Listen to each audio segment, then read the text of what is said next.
Guys, after 4 long weeks of rankings, debates, arguments, slander, we have finally reached the last position of our off-season position rankings. Today we're going to rank the top 30 centers in the NBA. It's going to be great. How y'all feeling? The series is nearly complete. I feel great. We're going out with a bang. I think that I'm the most excited for this specific list just because with the center position, there's so many just like different jobs that centers have to do. So we're all gonna value everything differently. I think we're gonna have the best debate, the best conversations in this episode. I'm so excited. Yeah, I already know people are gonna get very mad at me because your favorite center that scores a lot of points but his ass at defense. I promise you, I ranked him way lower than you wanted me to. Whichever one it is. Exactly. So. I feel like there's only really 3. You could argue 4 types of centers in the NBA. You're either run and dunk man, you have a bag offensively, but you got cement for hands or cement for feet. And then also you have your like upper echelon, Jokic and Embiid, which are a tier of our own. Yeah, this position definitely has the smallest top tier. But there's a few 3 stars that are like really great. And then after that, quickly falls to like maybe low level all star. So it should be fun.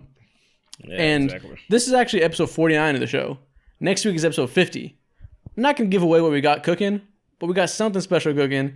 And I'll just say, be on the lookout for things across our socials, things on community posts, videos coming out. Something special is coming for episode 50. I'll tell you all that. We dropping the OnlyFans? Oh yeah. Oh my God. Stop spoiling the surprise. Should we get crazy? Should we got producer Nikhil on there? Showing feet? Down. He said down. Let's move. Let's go. Let's start the top 30 list right now. As always, I'll start mine off setting my bottom 5. And let's just go. At number 30, I have Mason Plumlee, Plum Dog Millionaire. At 29, I have Christian Wood. 28, Mitchell Robinson, who I really struggle to rank. 27, Kevon Looney, and 26, Nurkic. How do y'all feel? Man, Nurkic for 26 feels too low. Yeah, I ended up picking some guys above him that get less playing time than him, but I just think are better. And if given, I thought about it this way, that so many of these guys are similar and play similar roles, just do typical center shit, that I was thinking if they were to be in their shoes of the guy that has more opportunity, would he produce at the same level or more? That's kind of how I thought about it. Like, spoiler alert, I have Naz Reid above him. You don't see Naz Reid yet. He's higher. I think if you put Naz Reid next to Lillard, getting him 36 minutes a night, he'd perform much better than Nurkic does. I agree. I'll say this. I think Mitch is too low, and I think Kevon is too low. Wow. You think Kevon Looney is too low? I do. I think Kevon is like, he does the offensive rebounding that Kevon Looney provides is just so valuable. And the fact that like you can put him out on a switch and he's not getting cooked every single time. And you can move him around defensively. He provides value there. I just like, he just seems better to me than just like a replacement level center. Yeah, I think it's pretty easy to look good when you're playing against Draymond Green and have to do very specific roles because he handles a lot of the defensive end in the inside. I think it's kind of like how people say that Draymond is perfectly built to succeed on the Warriors, but you put him on another team, he's going to be worse. That's a little bit overstated with Draymond because he's really talented, but I feel similarly about Looney, and I actually think that if you were to put him on like the Pistons or some shit, he would look extremely regular. So I tried to account for that a little bit. You're wrong. I think if you put Looney on the Pistons, or if you put him in, like if you put him in Charlotte in a place where they actually need a big man, he would eat and he would be very, very good. I just don't see Looney eating. I think Looney will be Looney no matter what. Maybe if you want to say that, sure, I can agree with that. I just don't know if he has much to give outside of what he gives now. I think him being asked to give very little but do that extremely well is the best case scenario for him. I don't really see him scaling to doing more with the team that needs it. But I see why you respect him. He's been really good in his role. Yeah, and it doesn't even have anything to do about the reason why I'm high on him to go, like if he were to go anywhere else and thrive, is because his game has absolutely nothing to do with offensive bag, and that travels really, really well when all you have to do is like stay in front of somebody, see ball, get ball. Like when that's your only thing to do, you can do that on all 30 teams in the league. And so it's not a matter oh, how do you fit in here? How do you affect the chemistry? Are you going to mess up the offense or anything like that? No, every team needs a player like Looney, and so that's why I would have him higher. I think I keep him a little lower because I think he is not a threat in the pick and roll at all. He's not asked to be there. Draymond runs the pick and roll with Steph because they don't need the spacing because Draymond's like the best short roll passer of all time. He can kick it to Looney down low. If you're not next to a 4 who's that incredible passer that can beat the screener, and Looney's just like rolling to the rim slow as shit, not being a vertical threat at all, not being a scoring threat whatsoever, you can't park him in the dunker spot if you have like Cam Johnson at your 4. You know what I mean? So I just feel like his offensive woes would shine a lot more on a team that isn't the Warriors system.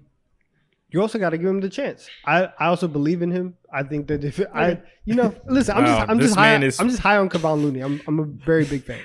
I will be the one to slander him. If you love him, go ahead. Yeah, this man is pushing to put Kevon Looney on his own team propaganda. You're disgusting for that, Donovan. Easy. You just said you would cook on the Hornets. Oh my god, that's gross, bro. He would feast. Yeah. What do you even mean by that? 9 points is cooking? Nice. I told you. His listen. He would eat on the bag, listen, his bag has nothing to do with offense. It has nothing to do with get points. Then why would he eat? Huh? Then why would he eat? What does Kevon eating look like? The Hornets need somebody who can get rebounds. They need somebody who can be a 5 for them and be serviceable. I think that if you put him there, Hornets fans will love him. The Hornets would be better with Kevon Looney at their 5 than what they have right now. I think he upgrades a lot of situations. And as you'll see with the rest of my list, with a lot of these centers, it's kind of vibe based. Like there's like everybody because everybody has a specific role, and unless you are in the top, I don't know, 7, 8, we'll say, right?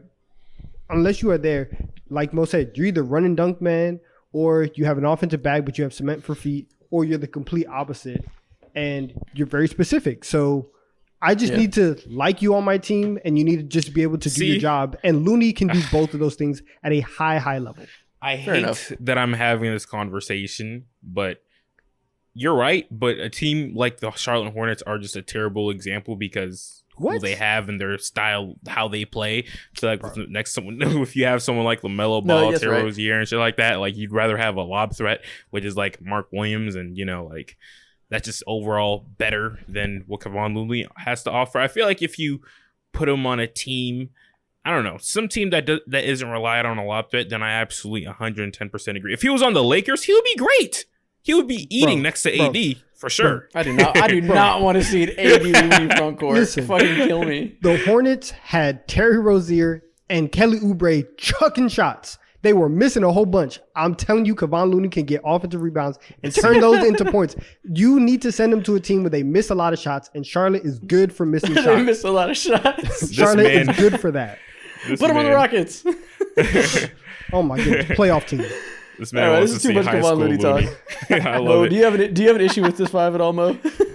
I like where you have Plumlee. I like where you have Mitchell Robinson. I like where you have, Wood, I don't really care enough to have a serious argument about him, but mainly like it's him and then also Nurkic. I think those two are a little bit more solid than what they're given credit for on this list. Yusuf Nurkic, like, I don't know why, but he's just like the most stale NBA player that you can think of, specifically center, because like he's not moving the needle, and he's on a team with the Portland Trailblazers who can get anything, who will accept anything and everything and anything that any player has to offer them because they're just a broke boy organization. But I think of him like, if you put him on a team like the Golden State Warriors, he might produce a little bit better in terms of like, he might give them a little bit more compared to what someone like Kevon Looney has given them, So I'm like, I don't think that he deserves to be in this range and in this tiers. I don't think he's held back by a situation at all. I think he's just washed, to be honest. I think the injury sapped him. He's a little bit slower than he was before. Jumps a little bit less high. Does everything a little bit worse now. And I think he's just mid as hell, like, honestly. hey, I'm taking that 16, 15 points a game is very solid, very reliable. Does he average 16 He's, still? he's not at that anymore. I think he averaged like 13 or 14. You have 2016 Yusuf Nurkic in your head. Exactly. And he's not that anymore. Dude, That's 13. not- he started shooting threes this year too. I think he shot like 2 threes a game. Stop. Yeah, he did. Yeah, That's decently. interesting. Yeah, exactly. Yeah, you know, but- I think he's more solid than you're giving credit for. Which is why he's a top 30 center, right? He's replacement level. He's solid. Like he's not 40. Yeah, When we see the exactly. names above him, I think I just gave credit to guys who I think have a little bit more to give if they're given the opportunity. Like I have Okongwu ahead of him. Spoiler alert. If you're starting a team and you're not taking Okongwu over Nurkic, like what the fuck are we talking about? I True. just think like And Okongwu he'll is always a be bench player. fine. Yeah, Exactly. And there's a few of those guys above him. Well, we'll get to yeah. that. Exactly. I ain't tripping over this. You want to send your next 5? Yeah, Yeah. I'll put my next 5 in there. So at 30, I have Nurkic. At 29, I have Christian Wood. At 28, I have Onyeka Okongwu. 27, Şengün, and at 26, I have Jonas Valanciunas. You have Şengün Yeah. at 27? So you have Nurkic at 30? Yeah, Okay. yeah, So, I think, okay. gripes. Okay. Woodman's good. Nurkic is good. Okongwu, I have a little higher, but I get it. He doesn't have the opportunity. yet, so maybe he Okongwu hasn't needs to proved it be you. higher. Oh my But goodness. no, he doesn't. He doesn't need to be. He can be. He but I don't needs think to be. needs to be. He needs will to. listen. He will With be the on most opportunity lists. that was given, there's been nothing that he's shown to say that like he doesn't deserve to be in the upper echelon of this list. Yeah, Start. but you could say he just hasn't been able to show it yet. It's not his fault, but maybe if you need him to prove it to you, I'd understand it. Listen. Sengun at 27 and Jonas, I get it. You held them low because their defense. Disgusting. Sengun I can understand because Sengun's a little bit overrated. I had him higher, but I get it. Jonas, come on. Jonas is still good. Jonas is still really good. No, Jonas is good. There's the guys that I have ahead of him are, and I mean, we'll go through it in a bit. I just think like I have him 10 spots higher than you. Wow, man. That's interesting. That's interesting. We'll get to it. I think for Jonas and for a lot of the other guys, I kind of just value what they do a little bit better. They're better at like one specific thing that I think vaults them ahead. And again, this is another case of you're doing your job really well. And so I kind of value that. And so with Jonas, like his rebounding is great, and it's great for the Pelicans who like they don't really, have like that legitimate 5, and so he can do that for them. But I think everybody else, they are doing their job at a very, very high level. And I just value that over kind of like the well-roundedness of Jonas at this point in this list. Yeah. Wow, Okay. man. I just think his scoring and his ability to be like, it's like a very traditional game that's like not around in the NBA anymore, so it's hard to value. But I think he does it in a way that he's not Enes Kanter, like he plays a traditional game while still being able to fit within modern offenses. Yeah. And I think he doesn't get to show it as much right now because the Pelicans have a ton of ball handlers and a ton of bucket getters. That kind of renders his best skill sets a little bit redundant.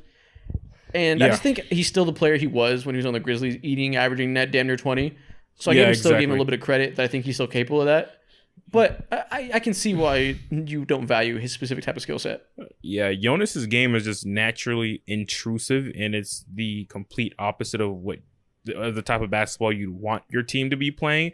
And he's just like, it sucks, but like Jonas Valanciunas is the type of player that you trade away simply because it's addition by subtraction. If you take Which is away tough. his opportunities, your team will just elevate because you're playing the style of basketball that tends to thrive in this day and age. And that's why it's like, you don't want to penalize him for that because he's like genuinely better than like a couple players, I would say, around this tier. But it's like, I mean, listen, hard if we're to playing evaluate. It just depends on what you value. one-on-one, if we're playing one-on-one King of the Hill over all the centers, like Jonas has a bag, he can do it. But like Mo Top said, 10. exactly. But Top like, 5, honestly. Yeah. but like Mo said, if you're looking at Jonas and it's a addition by subtraction, and we trade him away and we get better because now we can free up a couple other things. You're great individually, but what you're doing just doesn't fit with a lot of fair. other teams. Yeah, it's a very common debate in this type of thing where it's how do you value skill set versus Fit. value? Mhm. Like it's one of those. What's a good example? It's almost like if you're debating like fucking Carmelo Anthony versus Draymond Green, it's like where do you even start with that? Because one guy impacts winning a ton defensively, you don't see it. One guy scores a lot of points, which is flashy, but it's like which one matters more? Which is a bad example. Carmelo's better than Draymond, but you know what I mean? Yeah. Like it's like that raw. I don't want to get you started, Donovan. No, I'm surprised that you backtracked on it and said Carmelo's better anyways. I just don't want to argue about it. But I just don't want to argue about it. yeah. It's that type of thing where it's like one's flashy and one's an impressive skill set that you admire from a technical standpoint. Like he can do some things, but is that what matters to winning? It's hard to debate. And Jonas is like the perfect example of that, I think. Yeah, exactly. I agree. You saying that Sengun is overrated is interesting to me, Isaac. Because he's overrated amongst nerds a little bit, I think. Amongst nerds, okay. Cool. Well, yeah, it's hard. Like the idea Sengun's good and he deserves to be in the top 30. But Rockets fans put a lot of propaganda about how he's like baby top Jokic. tier. I know. And like because he was the best player on the Rockets last year, which like sure, the Rockets fucking sucked. All their players are bad. Like the idea of him being the best player makes it seem like he's like really great. But if you would have put like Jalen Duren on the Rockets, he probably would have been the best player too. Like it wasn't a high bar to clear. So it's like that label of best person in young core makes you think he's like great already, but he still has some limitations. Yeah, for sure. Young, so just to be expected. Yeah, for sure. And I think what plays a part in that is just overall expectations when he was coming out of not college because he was a foreign player, but when he was coming out of Turkey, right? I believe. Yeah, no one really saw him as a game changer or a potential pivotal piece. He was just kind of a surprising. I don't want to say a surprising factor because if you're a draft nerd, then you could have saw this coming. But with how he performed, like especially last year, it definitely blew past by everyone's expectations. And then what also makes the conversation even more interesting is seeing other players like Jokic, Paul George, Anthony Edwards, and anyone who you can think of. They always say like just overall positive things about his game and whatnot. And so I don't know. I feel like there is some validity in terms of just how good he can be one day. I don't know if he's going to be the best player on. I don't know if he's like tier 1 top best player on a championship level team or whatever. But he's like certainly a very valuable player. Yeah, for sure. I doubt the ceiling a little bit. I think his floor, he's going to be a good player, like you said. I just think he's going to be more like Porzingis, Sabonis type of guy than you will Jokic. I just think that's still Jokic, very, very good. Yeah, for sure. Which I have him higher. But I think a lot of people that are like really pro Sengun, specifically Rockets fans, will see the success of Jokic and be like, we can build like that, we can play that way offensively. But Jokic is the exception to the rule when it comes to defensively challenged centers being able to be the building block because he's like the best offensive player in the league by a wide margin. And if you're not that, then it's really hard to build with that type of defense. And I don't think Sengun's going to be able to be as good as Jokic defensively or be good enough offensively to make it work. Okay. Yeah, I agree. Donovan, you live in Houston. You deserve to be attacked. All right, I rest my case. We can go ahead and please. No. Listen, I've been to plenty of those games, and it's a hard watch. It's a hard watch trying to sit through 4 quarters of a Rockets basketball game. So no, I'm not doing this. Wait, Mo, can you send in your first 5? Yes. Yeah. So my 30 is I just wanted to mention his name. It was just like a fuck it, let's do it. Andre Drummond, 30. Shout out to Andre Drummond because he went ahead. He played 12 minutes a game last year. He went ahead. He went ahead and decided. I just wanted an excuse to talk about Andre Drummond. This is not too egregious. One of the greatest rebounders of all time, and you deserve to be on some type of list, bro. You know? So right. Andre Drummond went ahead. He said, look, I'll pay any kid who pays me $300-$400, I will 1v1 you at a camp. He played some random kid and he won, of course, but he won after he decided to stop shooting threes and mid-range and doing all these fancy dumbass moves.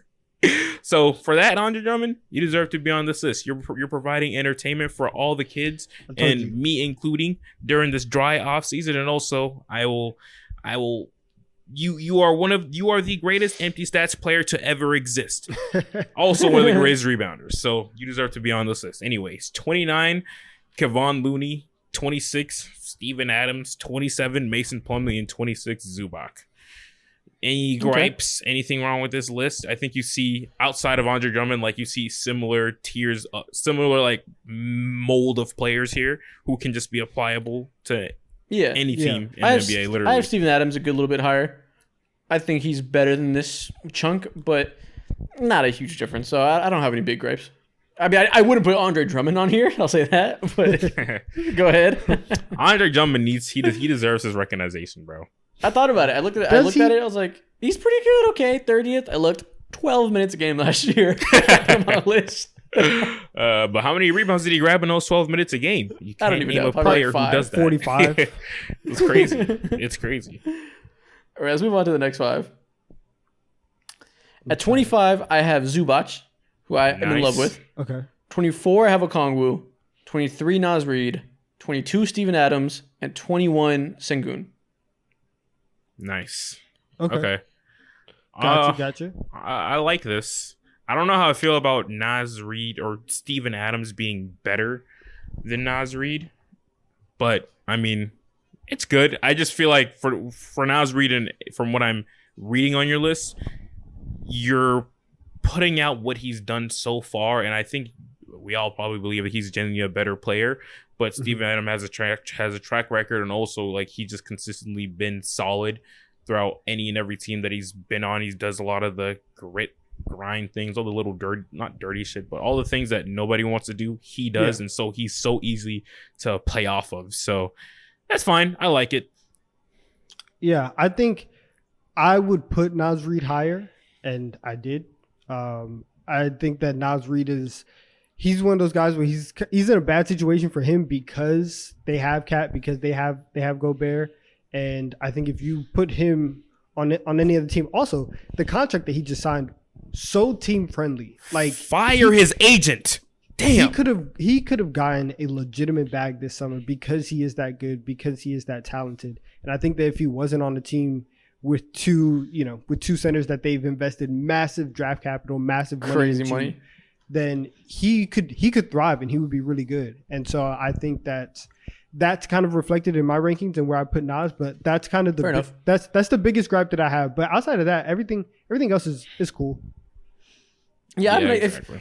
if you give it to Naz Reid over Steven Adams because higher ceiling, cool. Mm-hmm. I just give Steven Adams respect that everywhere he goes, he makes everything easier for everybody around him, and it's just a very positive player with his absurd illegal screens and standing in the way, being a good gritty rebounder, defender, being tough, making it hard at the rim. It's just a bunch of little stuff that adds up. It's almost like Kevon Looney, where it's just like he does a lot of small stuff that helps good teams. Like I gave him that respect for a track record of doing that everywhere he goes. Yeah, exactly. This is what I thought. I like Zubac at 25. You must have been so hurt when Magic Johnson went ahead and traded him for like nothing back in the day. I was pissed, bro. He's trading for Mike Muscala. Listen. I will never ever forget. Isaac and I were in the car together when Zubac got traded. We were supposed to be going to eat at a Waffle House. Isaac literally pulls over on the side of the road and is like, no, we have to stop. I have to tweet about this right now, and fires off some tweet about how Muscala is nothing and Zubac is like this hidden gem that the Lakers just gave up. This man took away Waffle House from me because he loves Zubac so much. I will never ever forget that. Pulled over on the side of the road for a tweet. That's crazy. It's crazy. How sick of a man do you have to be to do that, Isaac? Therapy, man. I will never forget that day. I remember that too. We were in a Waffle House. I think I pulled over in a 7-Eleven parking lot. I was by the Waffle House to tweet about this. I was like, hold on. Yeah. And Isaac was so distraught. He was so distraught. We didn't even end up going to Waffle House. We just went home. we went back to the crib and had like some frozen like chicken nuggets or something. I don't even know. No, I was upset. I screamed about Magic Johnson. Bro, is the kid pulling up this tweet? I see it loading. Here we go. What Magic Johnson did to the Los Angeles Lakers that singular year when it was playing fake GM or whatever has to be studied. It has to be. You should pull it. He needs to be indicted for that. To be honest with you, put him alongside Trump. That was such man. Yeah, look at this. 2:08 p.m. This man was living. Woo! The Lakers threw Zubac in the deal. Oh my God. Oh, this isn't the right one. There was one about, it was whenever they traded for Mike Muscala. That was the one that really irritated me. They traded him for You have too many tweets being outraged that Zubac. About Zubac? Yeah, that Zubac got traded. That's hilarious. Yeah, man, I respect him very much. He's a very good player that helps a good team that I'll never go over it. And they gave up a second-round pick, too. It was Zubac and a second-round pick for Mike Muscala, who was the worst player I've ever seen in a Lakers uniform. Dude, Mike Muscala is just so irritating of a player, bro. He was on the Hawks. I hated every single second that he got on the court, too. Wanted to peel my eyebrows out, bro. Exactly. Just fake as hell, dude. What do you do? Damn. Oh my god, I hate that guy. That's easily the most annoying archetype ever in the NBA. Fake shooter. Shooters who can't shoot, bro. Why the hell is Justin Holiday over here taking 7 threes a game randomly, bro? When he got traded to the Dallas Mavericks, that man started over Josh Green, I believe, and he actually played well for the first few games. Why am I going on this tangent? I don't know, but that just archetype is just irritating. That's Mike hilarious. Muscala. All right, Mo, send your list next. Let's go to you this time. Okay, my list. So at 25, I have Mitchell Robinson. At 24, Walker Kessler. I don't know if I have him too low on my list or if he didn't deserve to be on the list, but Keep going. I got him high. Generational rookie for what he did. Defense insane, and a lot of you could argue like he was on the same level as Rudy Gobert, and like that's just sickening to think about as a Memphis or as a Minnesota Timberwolves fan. So 24 Walker Kessler, 23 Naz Reid, 22 Christian Wood. Now this is a conversation that we need to have, and 21 Okongwu. No one really, Yeah, respects Christian was Okongwu. ridiculous. How is it ridiculous? You're just What is the blinded by points per difference? game. What He is sucks- the he sucks difference at everything between what is the difference between Naz Reid and Christian Wood? Please tell me. defense? Enlighten me. Half the game. Defense and vibes. Christian Wood brings terrible vibes any team he's on. He can't stay there for more than 6 months before he's unhappy. He's a locker room cancer that every coach that he plays for just immediately is like, this guy sucks. I don't want to be around him. Like, this guy's not a player I want to be speaking to. No. Like, he just is. Apparently, he just is not the type of guy you want to coach. He doesn't try hard on defense. I saw a quote yesterday that who reported it? It was one of the ESPN reporters. Let's say it was Tim McMahon. He reported that he heard from I think it was Dallas Mavericks executive, where they said Christian Wood isn't bad at defense. He's fucking terrible. Tim McMahon reported it with the F-bomb. Wow. That is outrageous. Listen, he's just not the kind of player that you want on your team, and that matters. Like he's actively tanking your team whenever you're on it. So like, yeah, I'm not putting Christian Wood at 22. Hey, those fake stats moved me, man. 16 points per Oh game. my god. That little bit, that tiny bit of bag that he has, that AD light back when AD was in his absolute peak powers in New Orleans or whatever. Player. It fooled me, AD man. light. Nah, he's a big man version of like Marshawn Brooks, someone who can dribble real good, get Marshawn buckets, but do Brooks. nothing else. What a deep cut. Good job. Marshawn Good job on Brooks. Marshawn Brooks. Is that who they That's called nice. Mini Kobe or some shit like that, or is that the wrong random player? Maybe, Wow. I don't know. Marshawn I don't know. Probably. Yeah, they called him the next Kobe too. That's Nah, he's crazy. Deion Waiters. He wishes. 6'9" Deion Waiters. He wishes. Yeah, yeah. I can agree with everything that you guys are saying. No real gripes against that. But you're not changing your list. No, I have to say 10 toes down. I'm loyal to the soil. I'm A1 since day one, bro. Okay. No switching around. Like if you were so if Stop last rhyming, year, stop if you had to rhyming. if you had to play one basketball game with a fucking world on the line, death being pointed at this planet, would you pick Christian Wood over Walker Kessler for one game? It depends on what my team is looking like. No, it doesn't. Oh, it's your first pick. You got to start him before everybody else. Are you picking My Walker first- Kessler or Christian Wood? My first pick, I am probably. It depends on what I'm building around. You know, You're Win a building game around or them. lose a game? You're building it around them. depends. It depends. Why? It's It shouldn't. such an ultimatum ass question. It depends. That's Maybe the I'll If you pick want to win the Walker game, Kessler. you pick Walker Kessler. If you want to Yeah, lose the game, you pick Christian Wood. No. If I want to win a game, I'll pick Walker Kessler. If I want the nastiest hoop highlight mixtape, someone who could potentially be on House of Highlights, I'm picking Christian Wood. And maybe my mind is not in the game for the right reasons. Maybe I like watching highlights, bro. that's just what I value. Okay. All No, right. but realistically speaking, yeah, of course. Okay. All right. Sounds good. I'm gonna send in my list. Let's get to talking because I think you guys are gonna hate this. At 25, I have Vooch. Ooh, man. Damn. 25, I have Vooch. 24, I have Walker Kessler. 23, I have Clint. 22, I have Wendell Carter Jr.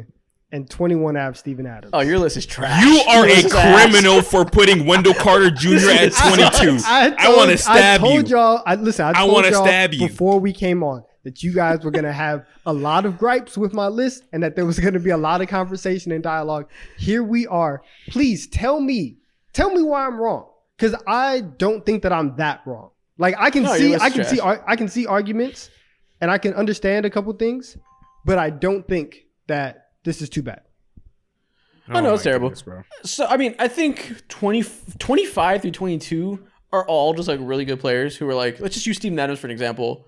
Wendell Carter, smoke Steven Adams. Clint Capella, better than Steven Adams. Kessler, smoke Steven Adams. Vooch, I get why he's hard to rank because he's another one of those guys who's ass on defense, can't really win building around that. But it's kind of like Jonas, where like he's so talented as like an offensive player that that probably earns him enough of a right to ignore some of the positional challenges. And he had a really good year, even though it's easy to make fun of him for the Bulls being trash. He wasn't trash last year. Oh, man. Who's at 20 and who's at 19? Now we gotta wait on that. We gotta wait. Yeah, on that. We gotta wait I on can't that. I'm believe just very I hate you so much because you put Mitchell Robinson, bro, the boy who be Moody too on Snapchat, Twitter, Instagram, all the social media platforms, I'm unhappy saying- as hell, tweeting like saying- a wait, 13-year-old I girl will take- over Wendell Mitchell Carter Robinson, Jr. fucking Wendell Listen, Carter. we Oh my- will get there. We will get there. We'll get there, guys. Let's take our time. All right, let's Oh my enjoy the goodness. journey, please. I have multiple of these people are in my top 16. And listen, that's fair, right? If anything, the thing that I regret most about this is that Walker Kessler is at 24. I would put I would put Walker Kessler high, but like that's what I missed the most. But Dude. listen, Oh my listen. Wendell Carter makes my fucking blood boil. Yeah, And that's fine. That's fine. That's your team. That's your team. I'm really valuing, and you will see in this mid tier, this next tier, I value the vibe so heavily with these What's guys. wrong with Wendell Carter's vibes? yeah. It's not that anything's wrong with Wendell Carter. He's just not Steven Adams. He's just not him. Everybody loves Steven Adams. The screen setting, the tattoos, the Australian accent. Everybody likes him. You like to oh be my around God. him. Okay. I knew it wasn't for basketball reasons, man. Listen, I knew it wasn't for he basketball is- reasons. What do you mean? I just said the screen setting. You said the tattoos and also That's the part of accent. it. That's part of. Listen, that's part of it. But Bro, we are an aura focused podcast, and Steven Adams has aura, so I understand. listen, love when that. the Grizzlies are going over to get into a fight with Shannon Sharp, who's the one person that Shannon Sharp doesn't want to mess with? Steven Adams, because he knows, Brooks. because he knows that Steven Adams is about his business, and so I'm giving Steven Adams his credit right there. Okay, fair enough. I think we have to just continue on so we can see the rest of the names because we're going to be arguing the whole fucking time about your list, and I can't wait. Clint Capella's I'll move egregious on- too, but I'll I go on my digress. next part. Let's do At it. 20, I have Valanciunas. At 19, I have Horford. 18, Walker Kessler. Okay, 17, Time Lord, whose name I just blanked out on because I wrote Time Lord. Robert Williams. Yeah. Robert Williams. All he says And time. 16, Clint Capella. Yeah. Wow. I had the hardest time ranking Time Lord because a year after, how do I phrase this? The year before last, incredible. I would have had him like 10 or 11. Last year, he was hurt the whole year. Playoffs came around. He just wasn't getting the minutes. I think his new coach didn't like using him in the same ways that his previous coach did. And he just wasn't able to produce at the same level. So I was kind of stuck between, do I give him credit for what he did under Ime Udoka or what he did last year? And I kind of went between. Really, I kind of really just did what he did last year. I kind of ignored the year before that, which I don't know if that was the right choice or not. Yeah, man. I don't like where you put Horford in this list. I think, Should these be higher? yeah, I Yeah, think he definitely should I be think so higher too. because he just brings too many other things that'll elevate the ceiling of your team compared to simply what Robert Williams gives you. Now, what Robert Williams gives you they're on the is same team. fucking fantastic. Yeah, you're right. They're You're on the same absolutely right. team. They're on the You same think- team. But Robert Williams is more replaceable than someone like Al Horford. Hell You can nah. find another. Hell nah. Hell At their, nah? okay, Hell listen, nah. listen. At Robert their, Williams at is their so peak, hard to replace. At their peak, Isaac is right. Robert Williams is harder to replace. But if they're both at the level that they showed last year, I would take somebody like Al Horford over Robert Williams. Well, how do you parse that then? Because Robert Williams just was dealing with an injury to start the year. Granted, he deals with them a lot, but it was just a lingering thing that prevented him from ever getting fully into the swing of things.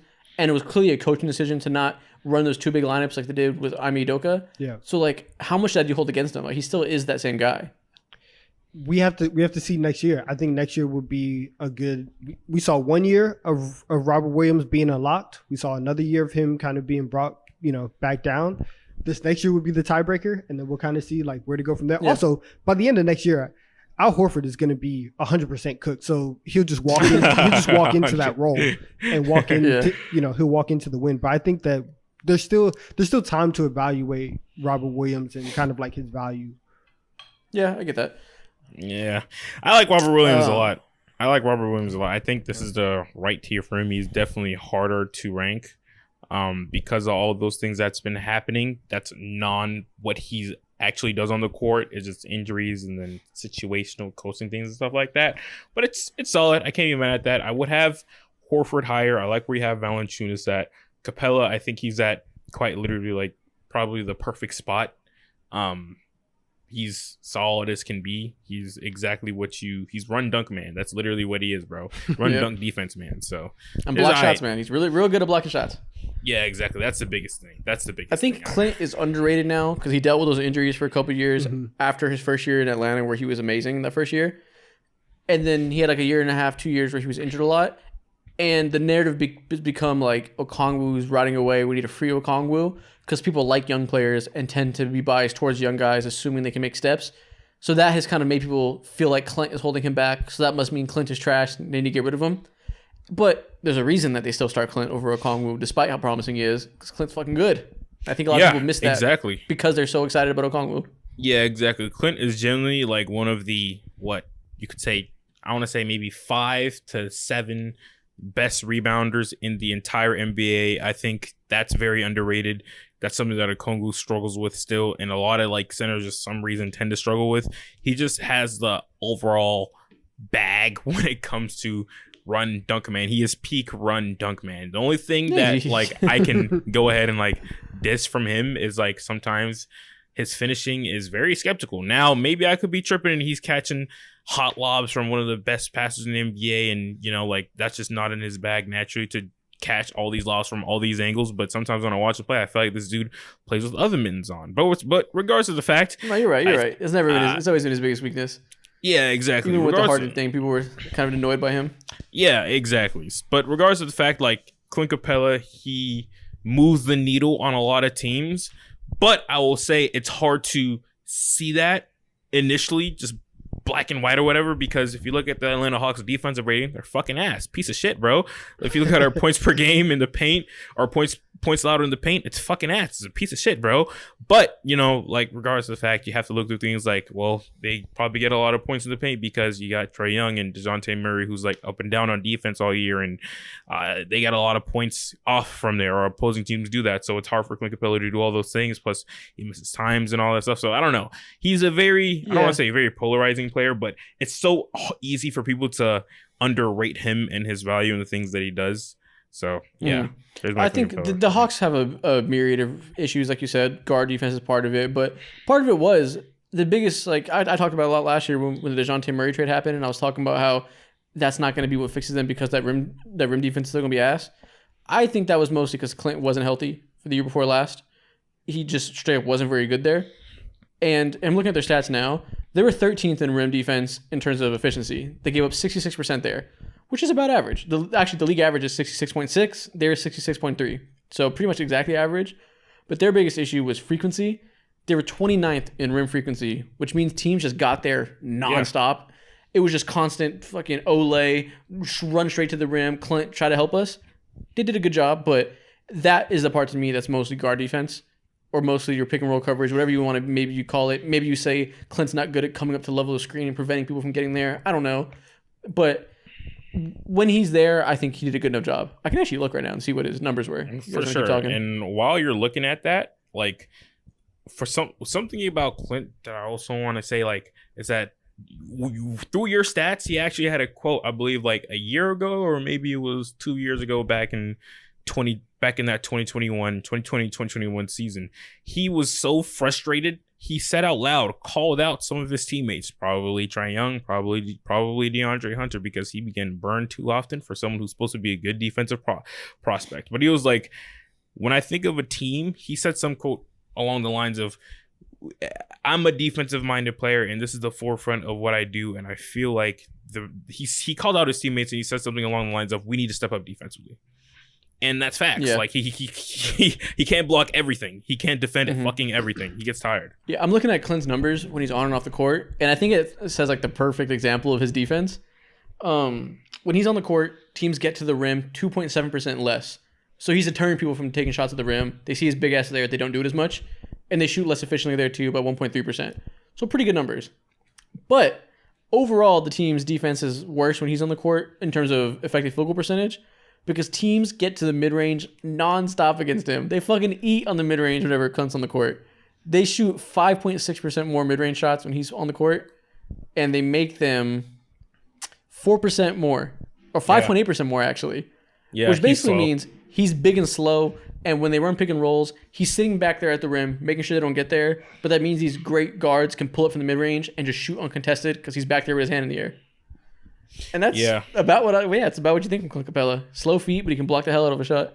Exactly. You can't have everything, you know? So, I mean, this is a great placement for him on the list. Yeah. Yeah. If he wasn't slow-footed, he would be like the 10th best center in the league. Yeah, for That's sure. the difference between him and a Jared Allen. That's really the only difference, is that mobility and ability to be mobile and not allow nonstop mid-range jumpers. Yeah, agreed. I want to see Donovan's list.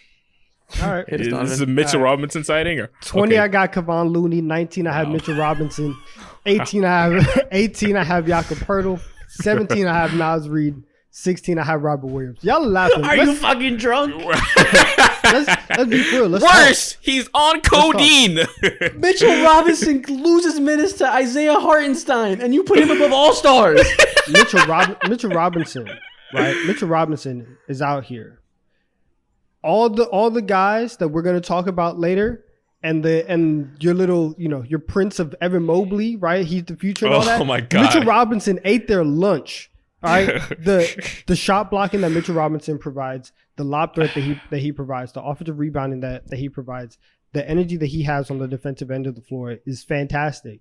And I think that, like, if you are building a team, having somebody like Mitchell Robinson can help you a great deal. And so, yeah, I'm going to put Mitchell Robinson here, who just performed at a great level in the playoffs against Jared Allen, who is much higher on this list, and against Evan Mobley. Yeah.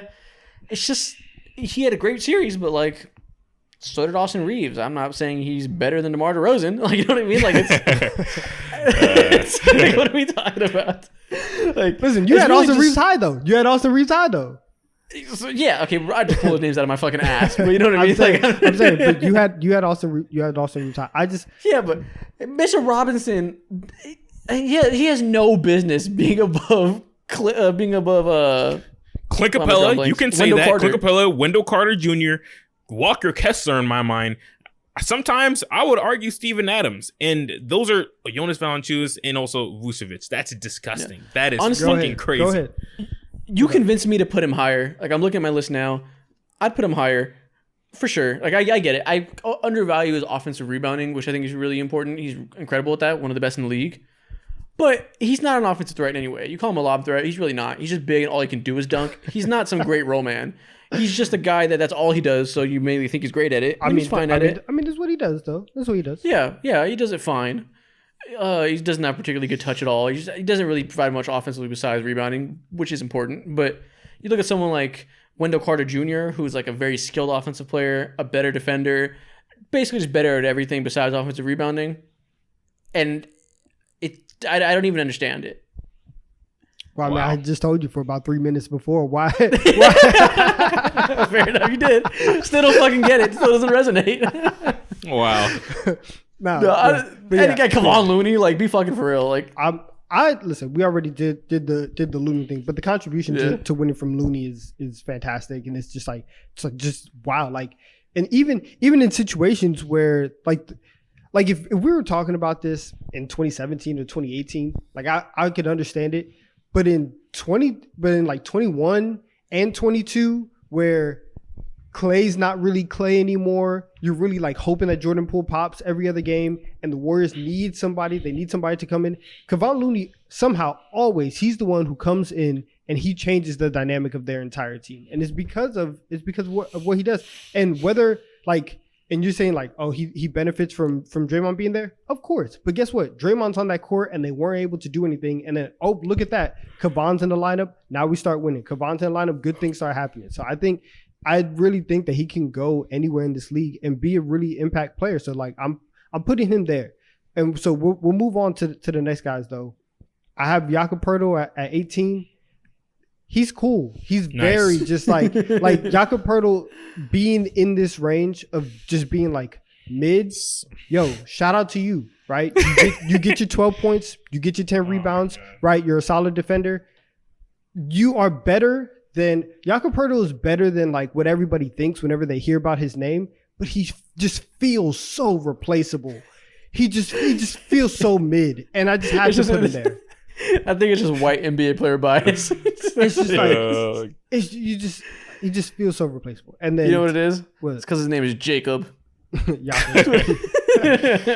Oh my god, bro. I don't know. We listen. Yeah, I mean, I have put a little bit higher, not super much higher, so I don't really care about that. There's a guy named Rudy on this list. Like it's not the name. And listen, I know you want to put him as low as you can too. I'm surprised he isn't right here. So shout out to you for that, Donovan. Yeah. Character development. And then and then Nasri at 17 and Robert Williams at 16. Yeah, nice. I'm hating my list right now because it's jacked up because I wanted to put Drummond here so bad and I left off Time Lord. Time out. Before we continue, is nobody going to say anything that Mo just said, I want to put Andre Drummond in the 20 to 16 range? No. Because I wanted to fit Andre Drummond onto this list. Okay. I like when I was forming my list, I deleted Robert Williams and then I replaced his name with another name, and then I just like shifted back on my list and shit. So I see. Yeah, no, I would not put him. That's outrageous. But 20, I have Jakob Poeltl. He's a great center, and I'm kind of hating that I'm saying like Jakob Poeltl is worse than Yusuf Nurkic. He's not. Tripping, but it's one spot over. Who cares? Clint Capella, I have him at 18. 17, I got Vucci Main. And at 16, I have Jonas Valanciunas. Same caliber. Well, they're not really the same caliber type of player, but I would say they're generally in the same archetype. Except Vucevic is a little bit more traditional in this new age. Their names. Listen, we're talking about biases. Their names are just foreign. They have Eastern European names, and you're just like, oh yeah, they're the same player. They're in the same tier. Yeah, but anything outside of Time Lord not being here on my list that y'all need to call out. You said it. I think Nurkic's too high. You said it. It is what it is. I mean, I think Jakob is much better, but what are you gonna do? Yeah, exactly. I mean, it's nothing you want to stab my neck with a pencil over. So no, I'm just so focused on Looney Mitchell Robinson, I can't have the energy to muster to care about Nurkic. I know. Like this right here. This segment. No, we're getting into it. We're getting into it. Can I go next while you're still like on the Looney Robinson? Yes, I want to go next. All right, here are my next 5. Rudy Gobert is 15, right? No, at 15. Okay. Wait, I'm gonna wait for it to give. Okay, wait, time out. Oh, I think you just lost Nikhil. That messed up my reveal so bad.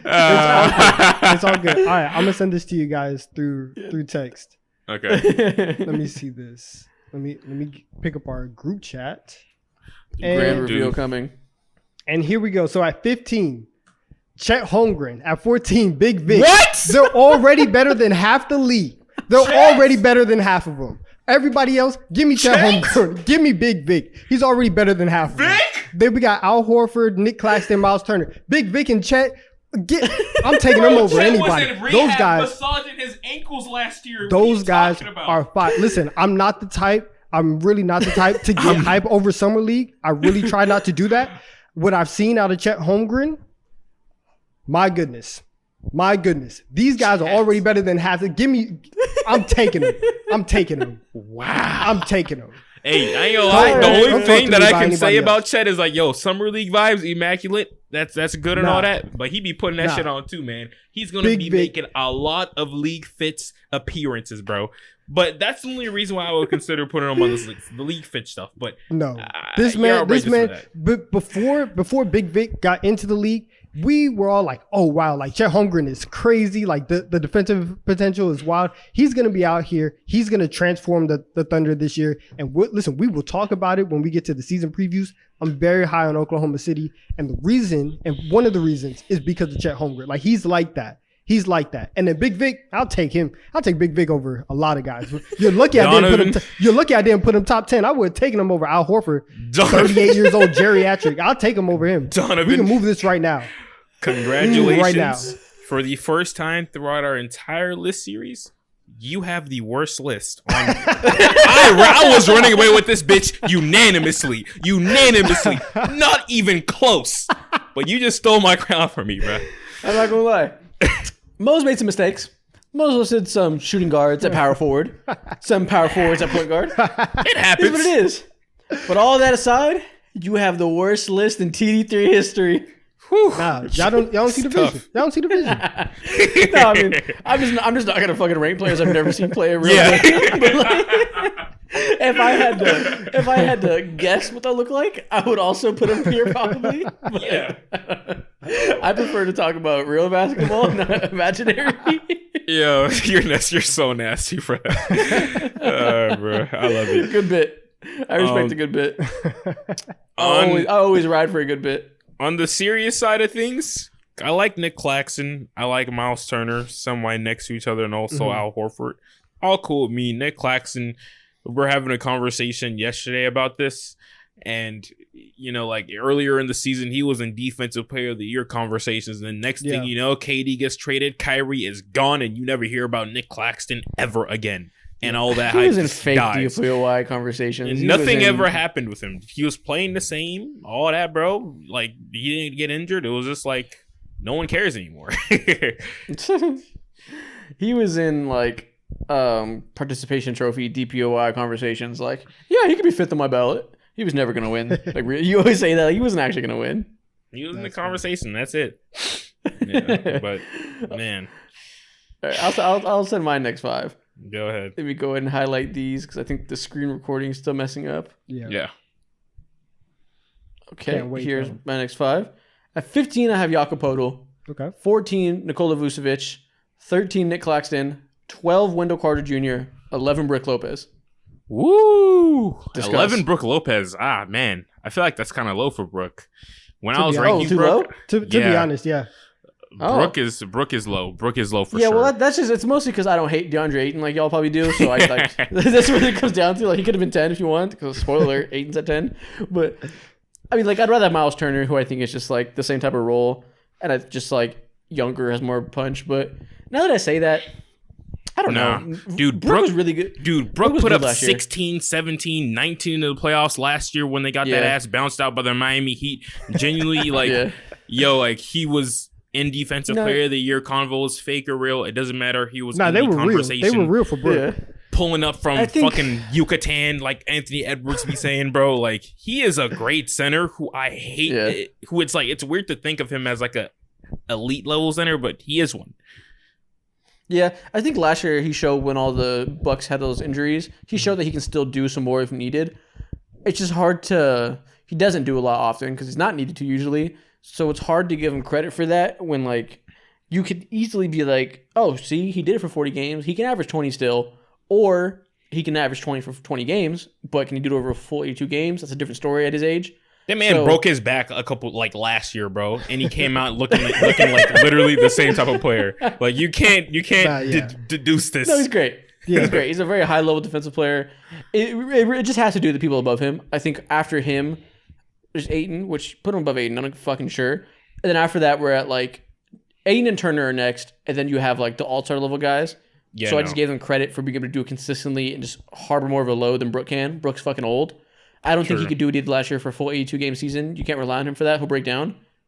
Or just, I mean, maybe that's biased the other way. I don't know I just don't know how to parse that. He doesn't do a lot. He doesn't have to. I think you're hating a little bit. I think you're hating a little bit. I think yeah. you could put. I think Yeah, you you're could. hating. I think like Mo was saying, everything that's in Brook's package, and one of the reasons why I have him higher than you is because you could put Brook on any team in the league, and they're getting better with Brook Lopez, and he fits into every single team and upgrades every single team. I think that type of versatility means a lot, and especially once you get into like this top 10 and you're in that tier of like, okay, you're not an all-star, you're not a superstar, what are we asking out of you? Brook is the embodiment of that, and so that's why I get that. That's why I raise him Facts. up a little higher. I think it just comes down to the names above him, because I think what you just said, that if it can fit in any team, make them better, it won't be an issue. I think that applies to my top 10 guys. Okay. Again, Yeah. if you hate Aiden, you hate Aiden, whatever. I don't. Only person that doesn't apply to is, I guess, Sabonis, but he's Sabonis, so obviously he's higher. Which, I don't know if that's obvious for you guys. We'll see, because apparently y'all really love Brook Lopez. So we'll see. Yeah. I'm a huge Brook Lopez fan because of how he trans. Yes, because of how, dude, his game is honestly inspirational, bro. His game was evolved out of the NBA. He was the traditional 20-point per game scorer, post god, and all that over there in his Brooklyn Nets days. He was phenomenal at what he does, bro. He was quite literally Valanciunas, bro. He was peak Valanciunas, and to go from that to being moved a couple times across the league or whatever, and completely transforming your game within a short time span and being one of the best big man 3-point shooters in the NBA, and also upping your defensive reputation too, is huge. I don't even remember this man being insane defensively at all back in the day. Maybe it's because of young age when I was 15 or whatever, but like to go from that to being, when it comes to like what's most valued at the center position these days, one of the best at that category, in these categories, aka being shooting and blocking shots, like major ups, major respects. He transformed his NBA career and extended it like a motherfucker. There's so many people around his age who just stuck to their ways and probably couldn't evolve their game in certain ways, and he did it just like that, bro. Like, Brook is amazing. Great. I thought I was gonna have Brook highest. I was worried y'all were gonna be like, he's too high, so I'm cool with it. Like, Nah. You're gonna look at my list and be like, oh, Brook is too high. Oh god. Oh my goodness, your list is bro. insane. Oh All my right, Mo, goodness. send your next 5, Mo. All right, I'm gonna go ahead and send my next 5. Pretty solid. I don't think it's Okay. So at 15, I had Nick Claxton. Cool. 14, Sengun. I watched some highlights and I was like, yeah, this man moves me. Yeah, 14 is nice. Horrible. He's nice. He just got the title back from me. He just got the title back. No, I didn't. That's crazy. Right. Fifth, I think 13, I had Al Horford. 12, you're right. I have DeAndre Ayton there. Just left a really sour taste in my mouth. Although throughout most of his tenure, I can't talk about anything on this podcast. You guys are reactionary as fuck. Oh my Absolutely, god. And bro. then 11? Absolutely. And you have to take into account as to how he's going to play next to someone like Bradley Beal, who's going to take even more shots away from his hands or whatever. But anyways, I digress. DeAndre in 14.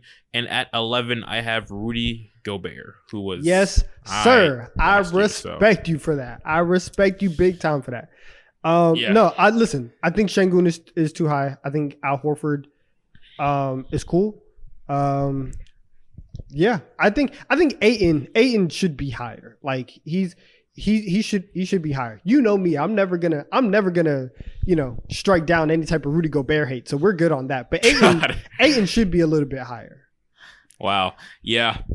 I mean, this is just so reactionary. Ayton and Gobert this low is crazy. I mean, Ayton's not that crazy. I have him at 10, so it's like 2 spots, whatever. Yeah. Gobert this low is like...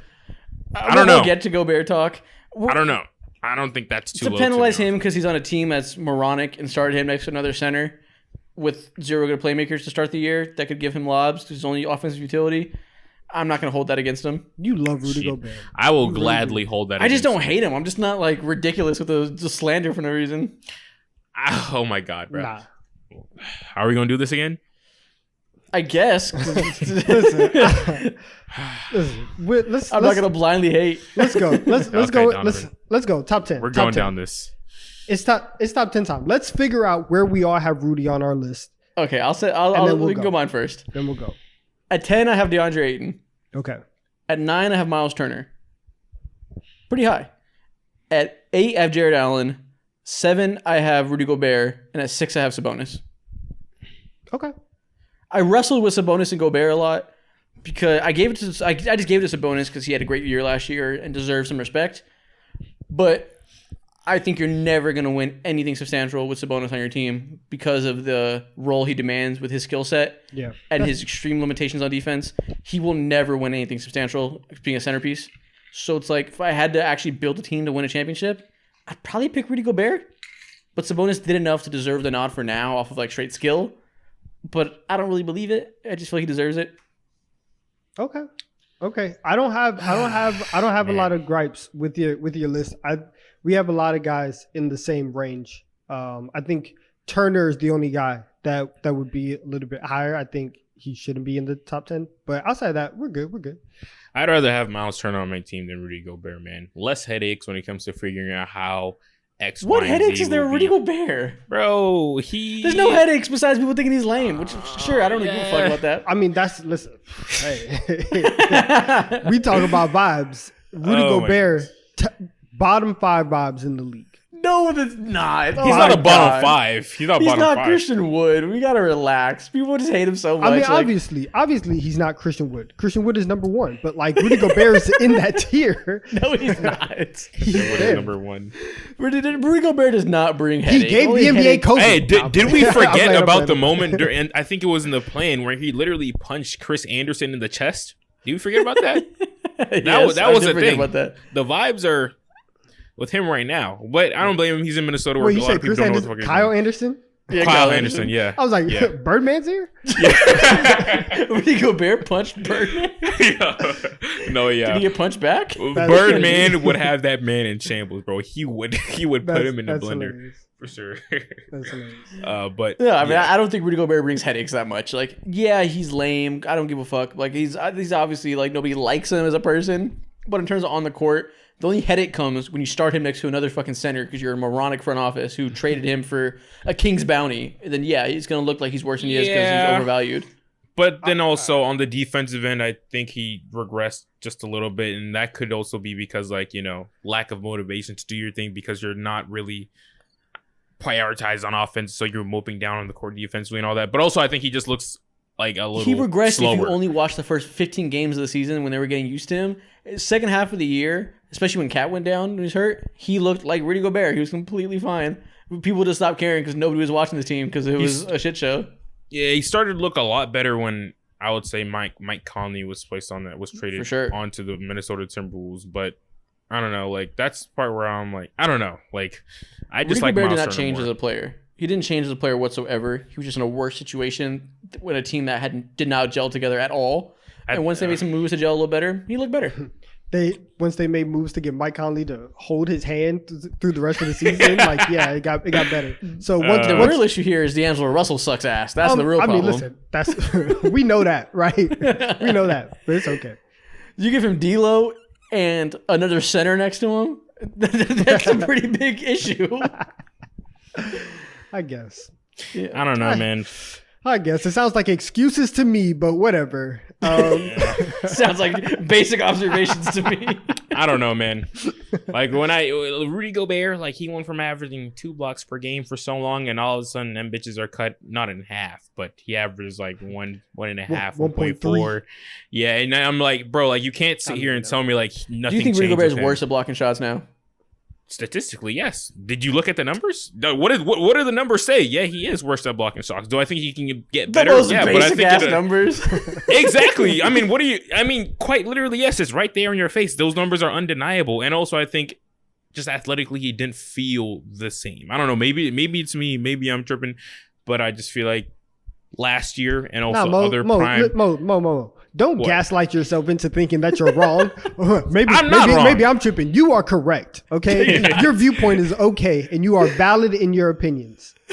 Do not gaslight yourself. Don't do that. I know what I Big see. yourself. Big I know what I support see. going on. Big What are you yourself up. going- Mo. I appreciate that.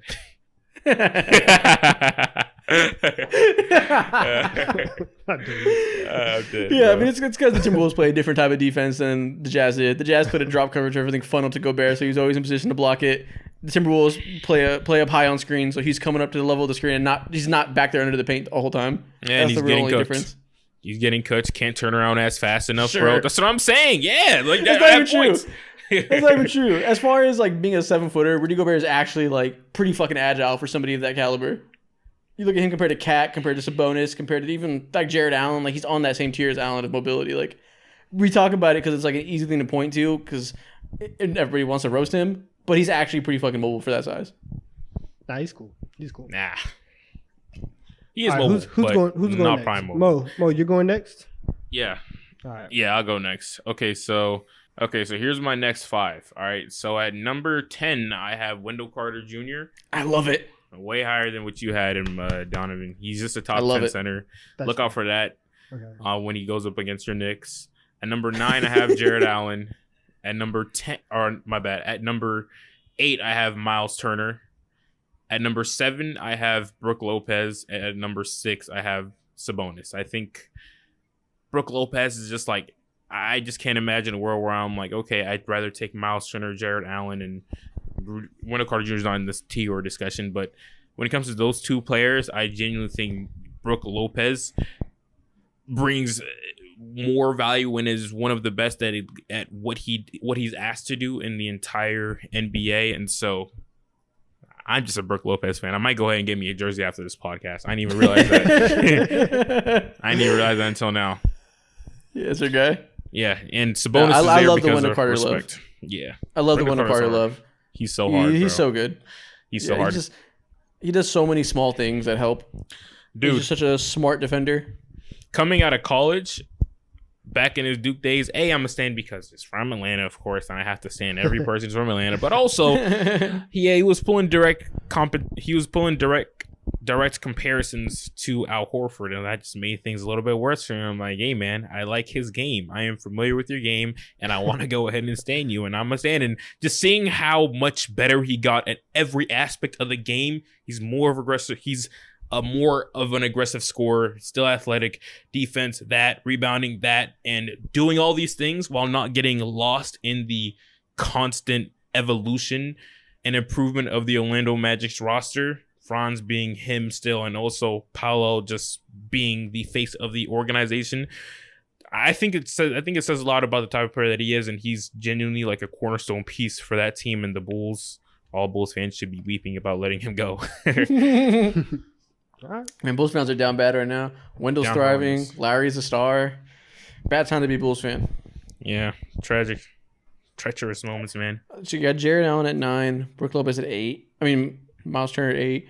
I think Jared Allen's definitely better than Miles Turner. I'd flip them, but Yeah, same type of range. So whatever. I Yeah, have a one spot difference. Yeah, my only thing about Jared Allen is like I'd rather have someone who can do more on offense, and that's just like a archetype thing. I'm not going to war about it, but it's just like who can take me potentially further if the team's built out perfectly. And I think Miles Turner can definitely raise the ceiling compared to someone like Jared Allen. It just depends, bro. I'm not going to war. 8 or 9, who cares? Yeah, you don't have it in you to argue about Jared Allen versus Miles Turner. What a nasty debate. Yeah, exactly, bro. Man. That's funny. I'll All send you your next 5, Donovan. All right. Here are my next 5. At 10, I have Jared Allen. 9, Rudy Gobert. 8, DeAndre Ayton. 7, I have Cat. 6, I have Brook Lopez. You have Brook Lopez over Cat.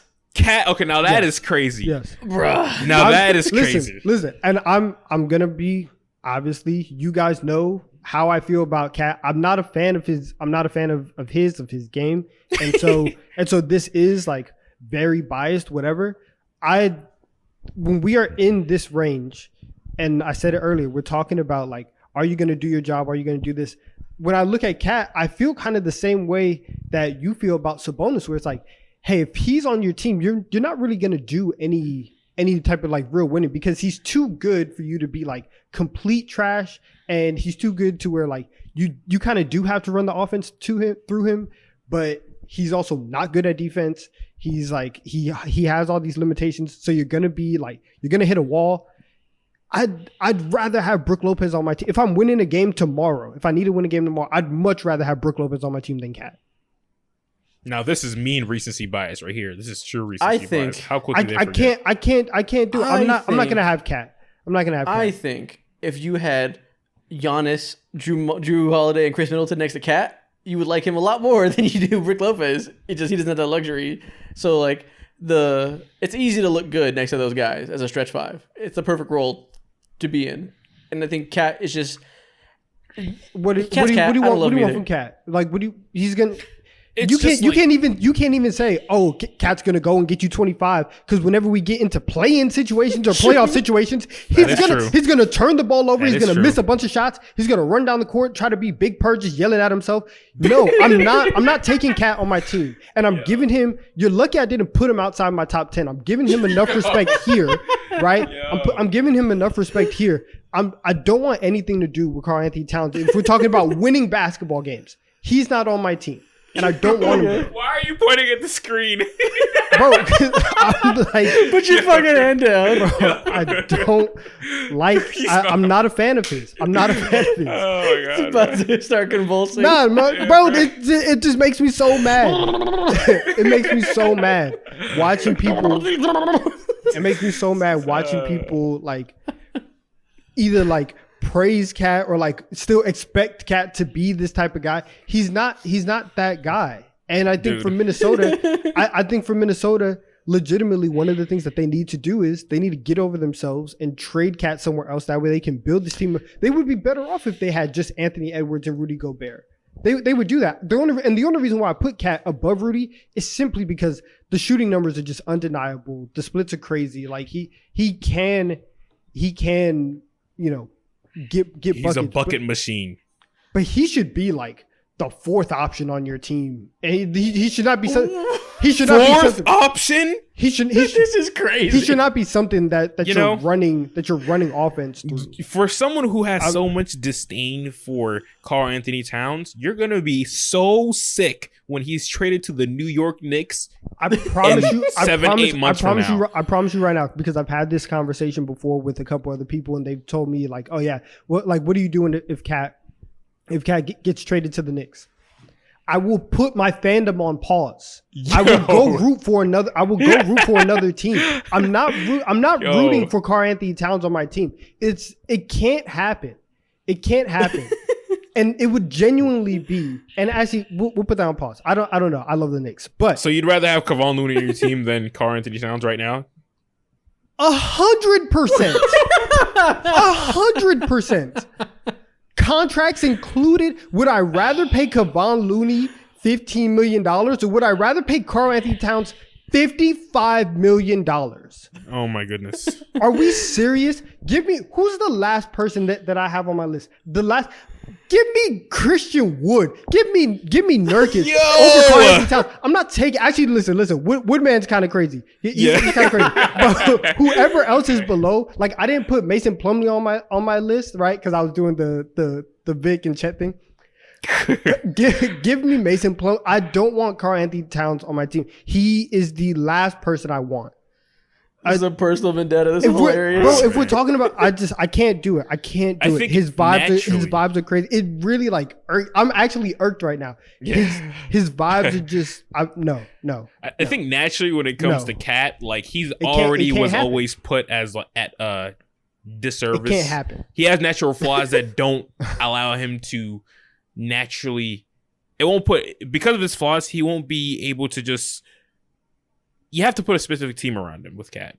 And when you do the complete opposite and move him at the 4 and do all this wonky stuff on the offensive end, like paint is a little bit more clogged and all that. Like Mhm. it just amplifies all of his issues like times 5, which is nasty. Yeah. And so now Cat is in a weird position. The entire organization is in a weird position. Now they're gonna have to trade Cat because of the stupid ass move that they did a year ago now. And I think Cat is better than what you're giving him. I think what's just blinding you is that I said he's you the know- 7th best center in the NBA, and now I'm like blinded. yes, I don't think 7 it's is that crazy. crazy. I Seven mean, is I don't crazy. have that much higher, so it's not that crazy. 7. I mean, I don't either, but it's like 7 is like, come on now, like we can be better than that. Can we? Can we? I'm not defending. Look, the I'd greatest much thing rather that Karl have Anthony the next Towns, 6 guys. the greatest thing It's that just like he's Brook done, Lopez is Brook Lopez. Like Brook Lopez is a role player at this point. Like Yeah. he just can't do it. It's the things a lot of people do is like you glorify people that don't have a lot of holes because they're not asked to do as much. But that's the reason why. If Karl Anthony Towns was asked to be a role player, he'd be fucking incredible. Like it's just like it's biased towards somebody who has higher expectations, but they're still a better player. They just, Exactly. like I said, have higher expectations for what they have to do. Exactly. And so because of like if you are better, then yes, I'm going to expect more out of you. And if you can't do that, then it's like, yo, you're just in this weird space where you're not bad enough to where I can just be like, oh, you go over there. But you're also just good enough to where you're gonna disappoint me every single time. Yeah. And I can't deal with that on my But team. So you I'm see, not taking it. within those expectations. You have to see through it and understand the predicament that they're put in too. But I don't care. Genuinely, when I think of Karl Anthony Towns, I immediately think of Jordan Woods and a collaboration he did with Oh Gideon my gosh. like a couple months ago, bro. Those are some Oh, of the with most Gideon. memorable things. Those are some of the most You were going memorable. somewhere else. I- for collaboration. Bro, same. I was like, no. Bro, I can't talk about nothing on this podcast. Cut. Stop the presses. Oh, All right, man. bro. Let's move on to the top 5. This is hilarious. Gonna get wild. Wow. At number 5, I have Karl Anthony Towns, the man, Nice. myth, the legend, apparently. Bum. At 4, I have Bam Adebayo. 3, Anthony Davis. 2, Joel Embiid. You're so lucky I don't flip them. 1, Nikola Jokic. I was fully expecting you to flip them and put AD over. Wow. I'm giving Embiid his credit. He deserves it. He's been better. Does more responsibility. But man, if I had to pick somebody in a playoff series, I don't think I'm picking Joel Embiid. Wow, man. Yeah, I have the exact same list as you, Isaac. I nearly put AD at 2 and Joel Embiid at 3 because of all the mishaps that Joel Embiid just happens to have. But then I have to remember, like, you know, like the whole injury thing, AD has that too. And Yeah, also, man. like, Joel Embiid don't play with fucking LeBron. So it's Exactly. like, I'm pretty sure, like, things would be different if Yeah. Joel Embiid had LeBron on his team. But sadly, he doesn't. Whenever he goes down, he has to rely on fucking Tobias Harris. And, like, that's a steep decline and drop off. So, That's why Yeah, I I give Embiid his He's the number one respect. option. Has to carry it. He carries an immense load as number one option. Like I'm just joking when I'm making fun of him in the playoff series things. The way Joel Embiid's able to be a lead creator as a big man is incredible. It's only him and Jokic are capable of doing that. For everything AD does well, he's a better defender than Embiid. I think he has his offensive strengths, of course, but being able to be the lead engine, creating offense for other people as a center out of the post, especially like the high post, like Embiid, it's so hard to do that and be able to be mobile like he is, be able to not be a great passer, but create opportunities that you keep the ball moving with and that creates for others. AD's never really been able to do that. And that's just a difference that you can't look past that because of injuries. Yeah, I'm cool with that. I'm cool with that. I literally had the same But list as you. It's so funny. I had the same gripe. I had the same like, do I want to? Because listen, that recency bias was coming in strong. Yeah. Something that I am happy about, and I feel like the rest of the NBA community has turned the corner, is like Bam Adebayo is genuinely a better player than a better center than like 90% of the NBA. He's officially like surpassed Cat. And Been done that's that. something. Yeah, I think for sure. I think he's definitely been done that, but I think holistically now, like this is something that everyone agrees with worldwide around the NBA community. The defense is invaluable. He's made a leap offensively, been more aggressive, has Of course, his bag has always been there, but I think everyone realizes just how much offense you could run through him at times, even though you don't want him ideally being your first or second option, but he's shown capabilities of doing that. And so Bam is Bam, bro. He's an amazing fine player, bro. Yeah, it's Wow. mostly the defense things. I think he's legitimately a defensive player of the year caliber defender. So Definitely. add on, not the best offensive skills. Like he's not as good as like Cat Sabonis or whatever offensively, but there is offensive utility there. He is a solid passer. He can do stuff in the short roll. He's a good ball handler. He has his little floater game. He's a good finisher coming off when he's having others create for him, giving him dump off passes and stuff. So he does enough on offense that you can really, really raise him high for that defense.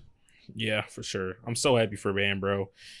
I still can't get So, over Mo, how you got the same Donovan top Mitchell. 5. Yeah, for sure. You got the same 5. So Donovan, what's yours? All right. So my 5, I have Sabonis at 5, Bam at 4, AD, Embiid, Jokic.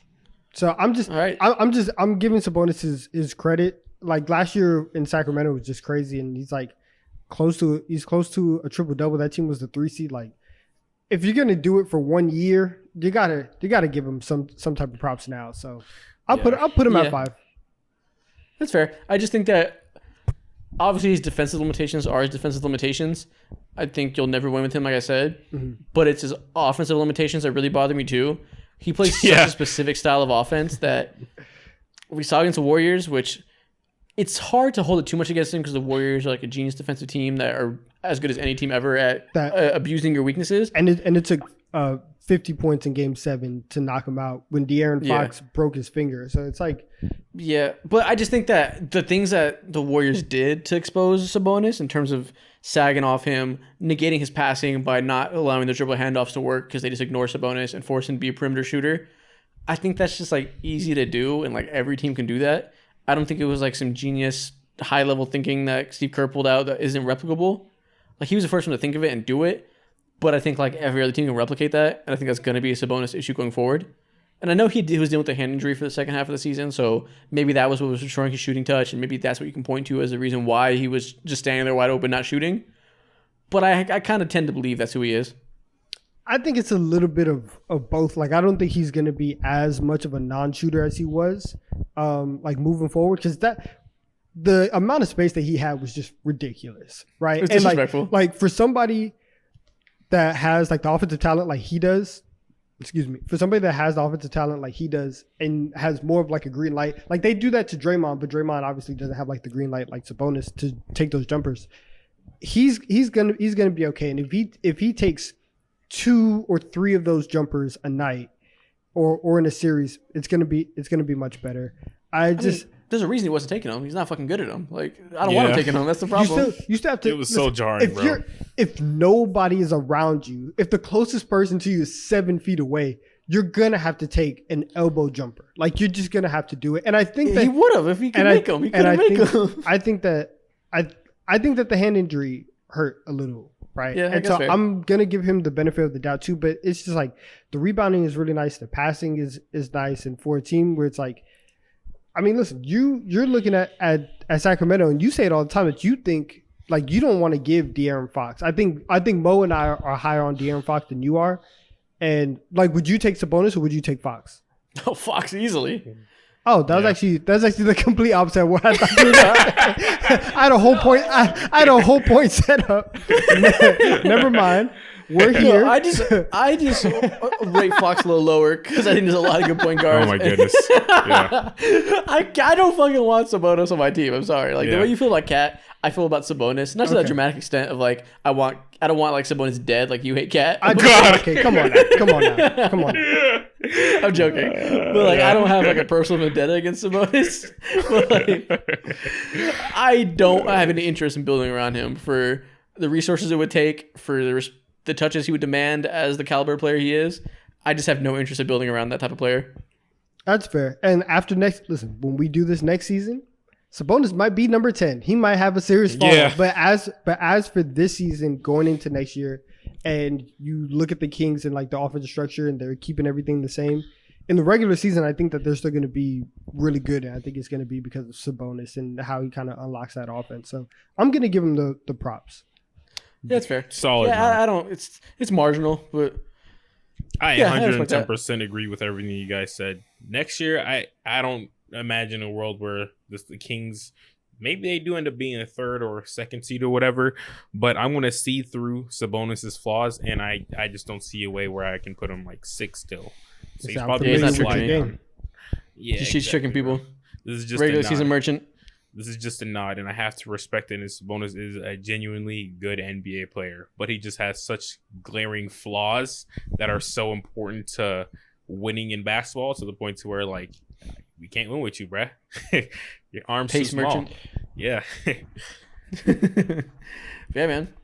He said arms too small. I just got that. Yeah. I mean, that's our top 30 centers in the NBA list. Yeah. Let that be the end of this segment. Ushering in TikTok time. Ooh.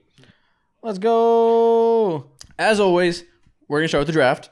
But this time we're going to do a twist in the draft. I feel like they're making kind of stale. We're going to do something different. This time, instead of drafting 5 players with a certain criteria, we're all going to start with the same player and build a team around them. And the best player to start with that, the most unique player, Steph Curry. We're all going to build a team around Steph Curry. Wardell, I will set you up to win. No worries. Yep. And we're going to do only current players. No, you will not, Mo. No, you will not. There, so we're gonna do only current players. We got to build around them, and because we already have a point guard, we're gonna add 6 man to this, so we still draft 5 players each. Gotcha. Let's draft NBA lineups around Steph Curry with only current players. I got first pick. Mo gets second. Donovan third. All right. First pick. Give me Nikola Jokic. Dream combination. Best passer. Best passer in the league. Best off ball shooter. Dream come true. You got moist by saying that. I already know it's a dream come true for you, man. No worries. Go ahead. Give me LeBron James. Genuinely the best player you could pair up with Steph, other than Shaq. Passing is going to be crazy. Jokic. Force to the rim. Him. Oh, I respect it. Donovan, And- you got. Okay. Listen, first off, right now, this is where I win. Give me Giannis. Give me KD. That's pretty great. Listen, Steph, KD, Giannis. It's a Yeah. wrap. It's a wrap. I got it. That's pretty great. That's crazy. That's elite. That's elite. Can't hate on that. Can't hate Yeah, on you that. should. I don't know how you picked. I would have picked Giannis. I should have put Giannis. Yeah, I should have picked Giannis. But the passing moves me. The passing moves you from LeBron, bro. A couple series up there.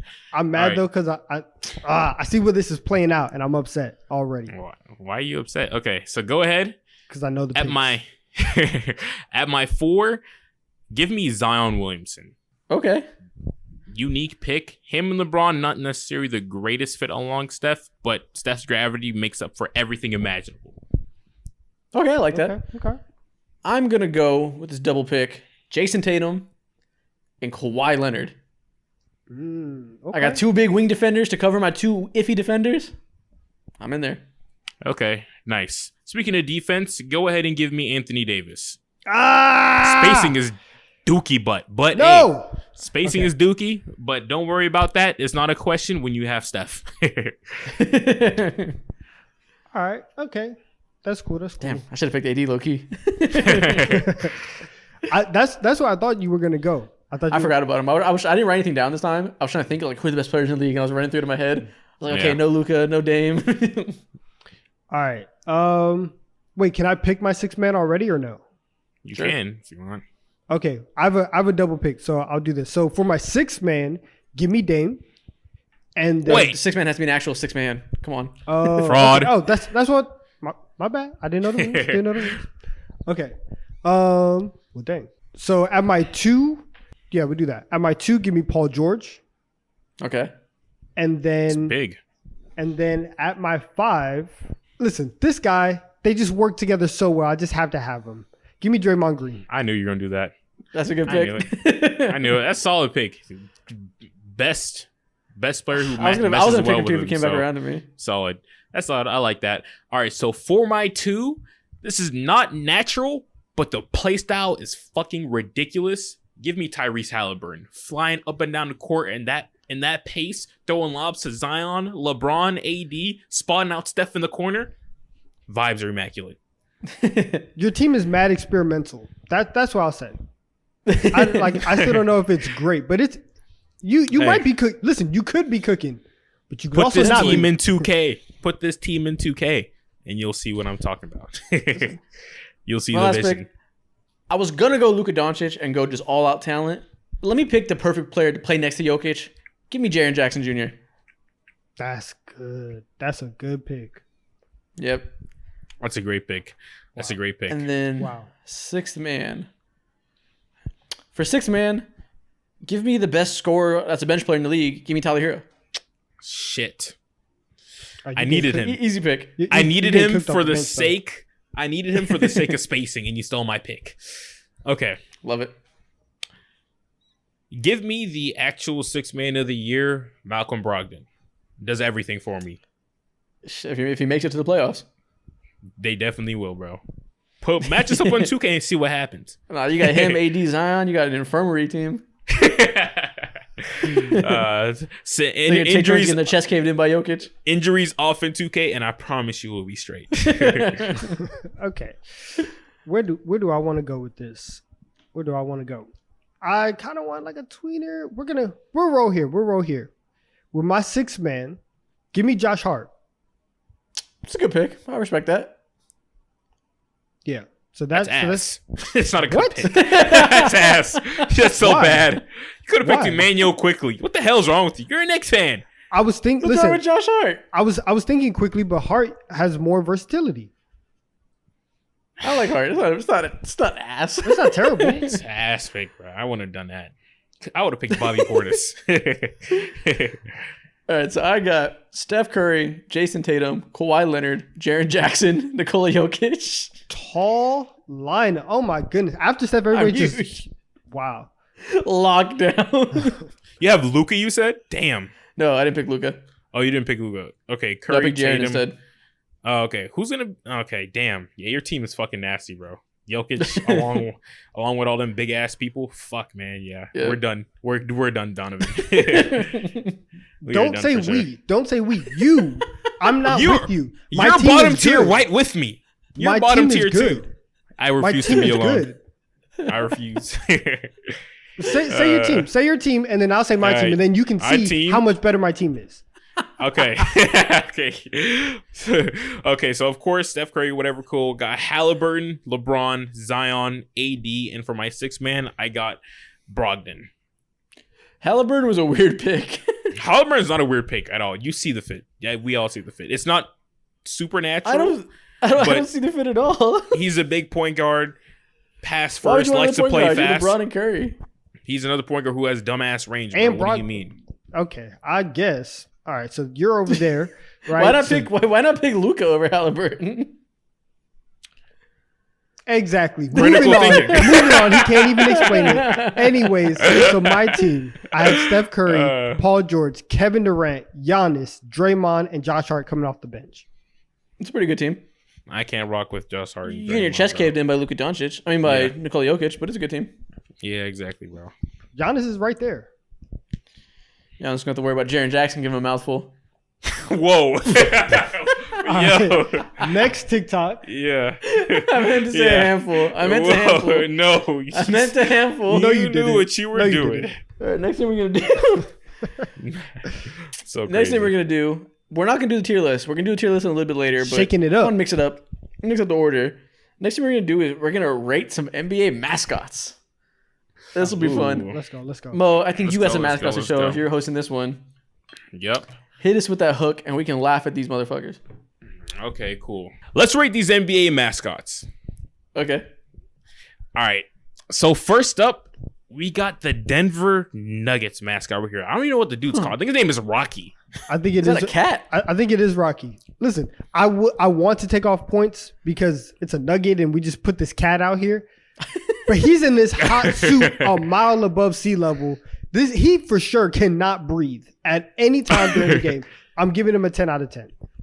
Woo! Dedication, Pure, bro. pure grit. I hope he has a nice salary. He deserves it, bro. I bet. See, when you're doing something this strenuous, you just have to want it bad enough. He probably does it voluntarily. He probably doesn't even get paid. He's just about the grind. Yeah, exactly, bro. And in that's what I terms want of for my mascots. facts, Yeah. exactly. Make my They're not family in it for have a better monetary time reasons. while I'm They're in there. it for the love of the game. I Pure love it, love bro. of the game. I love it, bro. This is a W mascot. Never been in any beef ever. All right. All right, cool. Next one. mascot. Whoa. We got the Sacramento Kings Lion. Nah, Who is this? Too much, this is too much of a furry. This is a little too HD for me. This is kind of scary. This looks like it can Damn. scare the kids. I'm 3. Yeah, it looks tell like I took some scarecrow gas and then I looked at this. Like it looks like my worst nightmare version. Facts. This when definitely when could they have did been- when they did movie costume design in the 70s. This is what it looked like. This is the line from the Wizard of Oz. Y'all ever watch Between the Lions? You're all ever on that PBS show? Oh, Yeah. of course. I didn't have cable. Classic. This is Between the Lions. Yeah, good. bro. They got the PBS budget out here. Yeah, bro. This lion looks like the monster under my bed. I don't know what they were thinking with this right here. This You lion can't, looks you like he can't spends see a the lot- eyes. 4. You can't even see the Yeah, eyes. that's the They're scary so part. scary. This lion looks like he spends a lot of time on Reddit. 3. Yo, what are you trying to say? I'd be on Reddit. Listen, that's a very specific demographic for people who be Yeah, on man. Reddit. Soul. That's the next one. All right. Next up, we got whatever the fuck. We got whatever this is that the Miami Heat produced. What is this, bro? This looks like a reject of some kid show, bro. It looks like he was No, supposed this to be looks like along those the lines of inflatable Bard. dummies outside of car dealerships that are all. It looks like that. Oh, bro, like this Yeah, I this don't doesn't know. even make any sense. It doesn't make. No. It looks like it belonged on. Remember that cartoon show called Something's Imaginary Kids, Imaginary House of Kids, or whatever the hell? Nope. Blues House of Imaginary Kids. I think that was called. This Nope. looks like an I don't know what imaginary you're talking cartoon. about. This Not looks at like all. an abomination. That That's some reference, Yo Gabba Gabba shit. Yeah, bro. yeah. This looks like a cat's shoe toy. It looks like they were trying to give the mascot like superpowers, and then this is just like a failed experiment. Why couldn't they just keep it simple and just make a flame? It looks like they got a glue stick and rubbed it on an orange cat and picked it up, and that's what it looked like.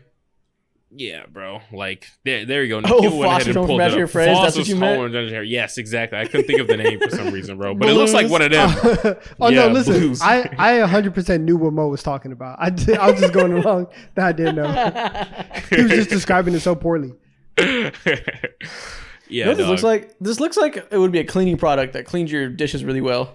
Like it would be marketed absolutely. on like TikTok. No, actually, this looks like it belongs on a vacuum commercial, bro. After my dumbass 4-year-old kid spilled some of his grape juice on my carpet, it's like, no worries, I got you. This is how you do it. This is a but- Scrub Daddy product. Yeah, yeah, definitely nightmarish. If I'm supposed to be rating them, I'm gonna give this like a 2. It's kind of weird. I don't know. I want to say 1 because it just doesn't make any sense. It's not as scary as the Kings one, so I give it a 4. It looks more family friendly. It's like True. you get points for that if you're a mascot. So 4. I just think he looks dumb. I don't fuck with him. All right, what's next? Now you mean. All right, we got the San Antonio Spurs Dingo. This is the Dingo, 10 right? out of 10. First off, it's not a dingo, it's a coyote. Oh shit! Correct. Dingo's crazy. We got the San Antonio Spurs Coyote. dingo. 10 out of 10. Easy 10. He's This like is one of my that. favorite mascots. He's like that. Oh man, this guy's you got to crazy. picture him when you're Bro, younger, look at right? his eyes. He's psycho. This guy's a good hang. He's just the type of guy you want that brings the energy. This is like Hammy from Over the Hedge. I fuck with him heavy. See, this makes sense, bro. Shout out to the San Antonio Spurs I mean, for does it? hitting their mascot. It does. You're Why? you're in Texas. You're in Texas. I mean There that be coyotes in Texas. that, Well, that I doesn't, mean, like, that doesn't mean that makes sense. imagery. Listen, I like them. I like him. The coyote's cool because he's just like always doing random stuff. He really just be out here like being a mascot. Like he really embodies that. But like you know what I'm Facts. saying? Like there's a lot of mascots that don't bring it every night. This guy, he shows up every day. Lunch pail in his hand. He comes to work. He entertains the fans. I like it. I'm with it. Easily, damn near iconic if you ask me, man. He wakes up A every day, tier. supports his coyote family, is a good dad. I fuck with him. Exactly. This is a solid 8, bro. But he has just a little bit of crazy behind his eye that you know when he has the chance to be unhinged, he's out of there. This is solid. All right, what's next? Look at that. He's jumping in the picture. He's just doing something. That is true. I didn't even catch that. Just a wild boy. All right. The Orlando Magic's Abomination. Is that a fucking cow? This looks like 8 animals combined into one. No, Genuinely? this is a failed Disney character for sure. This is a BoJack Horseman character. This guy's crazy. He doesn't have Yeah, a number. bro. That's lame. No number. He's Damn, wide. he's not even on the team for real. Don't rock with He him has like the that. mouth of Bad a vibes? cow. Oh my goodness, bro. This is just atrocious all around. I don't know what they were aiming for when it comes to this. This is what magic is. This makes me want to don't believe in magic. It's like this looks like black magic, dude. What was he thinking about? This is a 3. Yeah, I'll give it a solid 3. I mean, the colors are cool. It's creative, I guess. I don't know what they're creating, but It's not they're creative. cooking something. It's not I ain't creative. gonna lie. This is like a drawing from a 4-year-old. I was thinking that too. Facts. Just doesn't You make get sense, at your bro. sketch and you draw something that comes to life. This just pops out. Yeah, bro. The fact that Aaron Gordon brought this out Cross-eyed too. in the dunk contest probably is the reason what costed him the dunk contest, bro. I would have, yeah, for sure. Investigate. If he'd have brought the Coyote out, he would have won. Facts. Oh, for sure. Showmanship on 1,000. Yeah, for sure. Pure vibes. Next one. Back. Woo! The Oklahoma City Thunder. This is That's a crazy. Buffalo? thought- Yeah, OKC this is fucking Buffalo. Bison? I thought that was Lou Dort. That's crazy.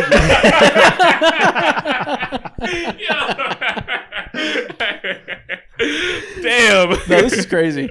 This is like Yeah. a costume you see in like a 90s Disney Channel movie where like the movie's about somebody being turned into an animal and having to be a high schooler or something.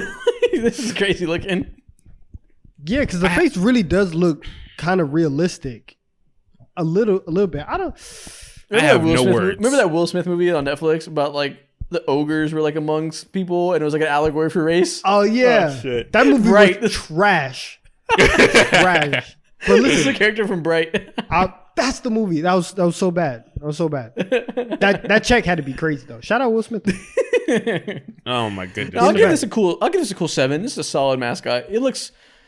It's a little bit scary, but it's kind of cool, so I'll look past the scariness. Why does nobody have a mascot that actually matches their name? Like we haven't seen anything that's Can we get Benny the Bull here? Yeah, right. He's out here.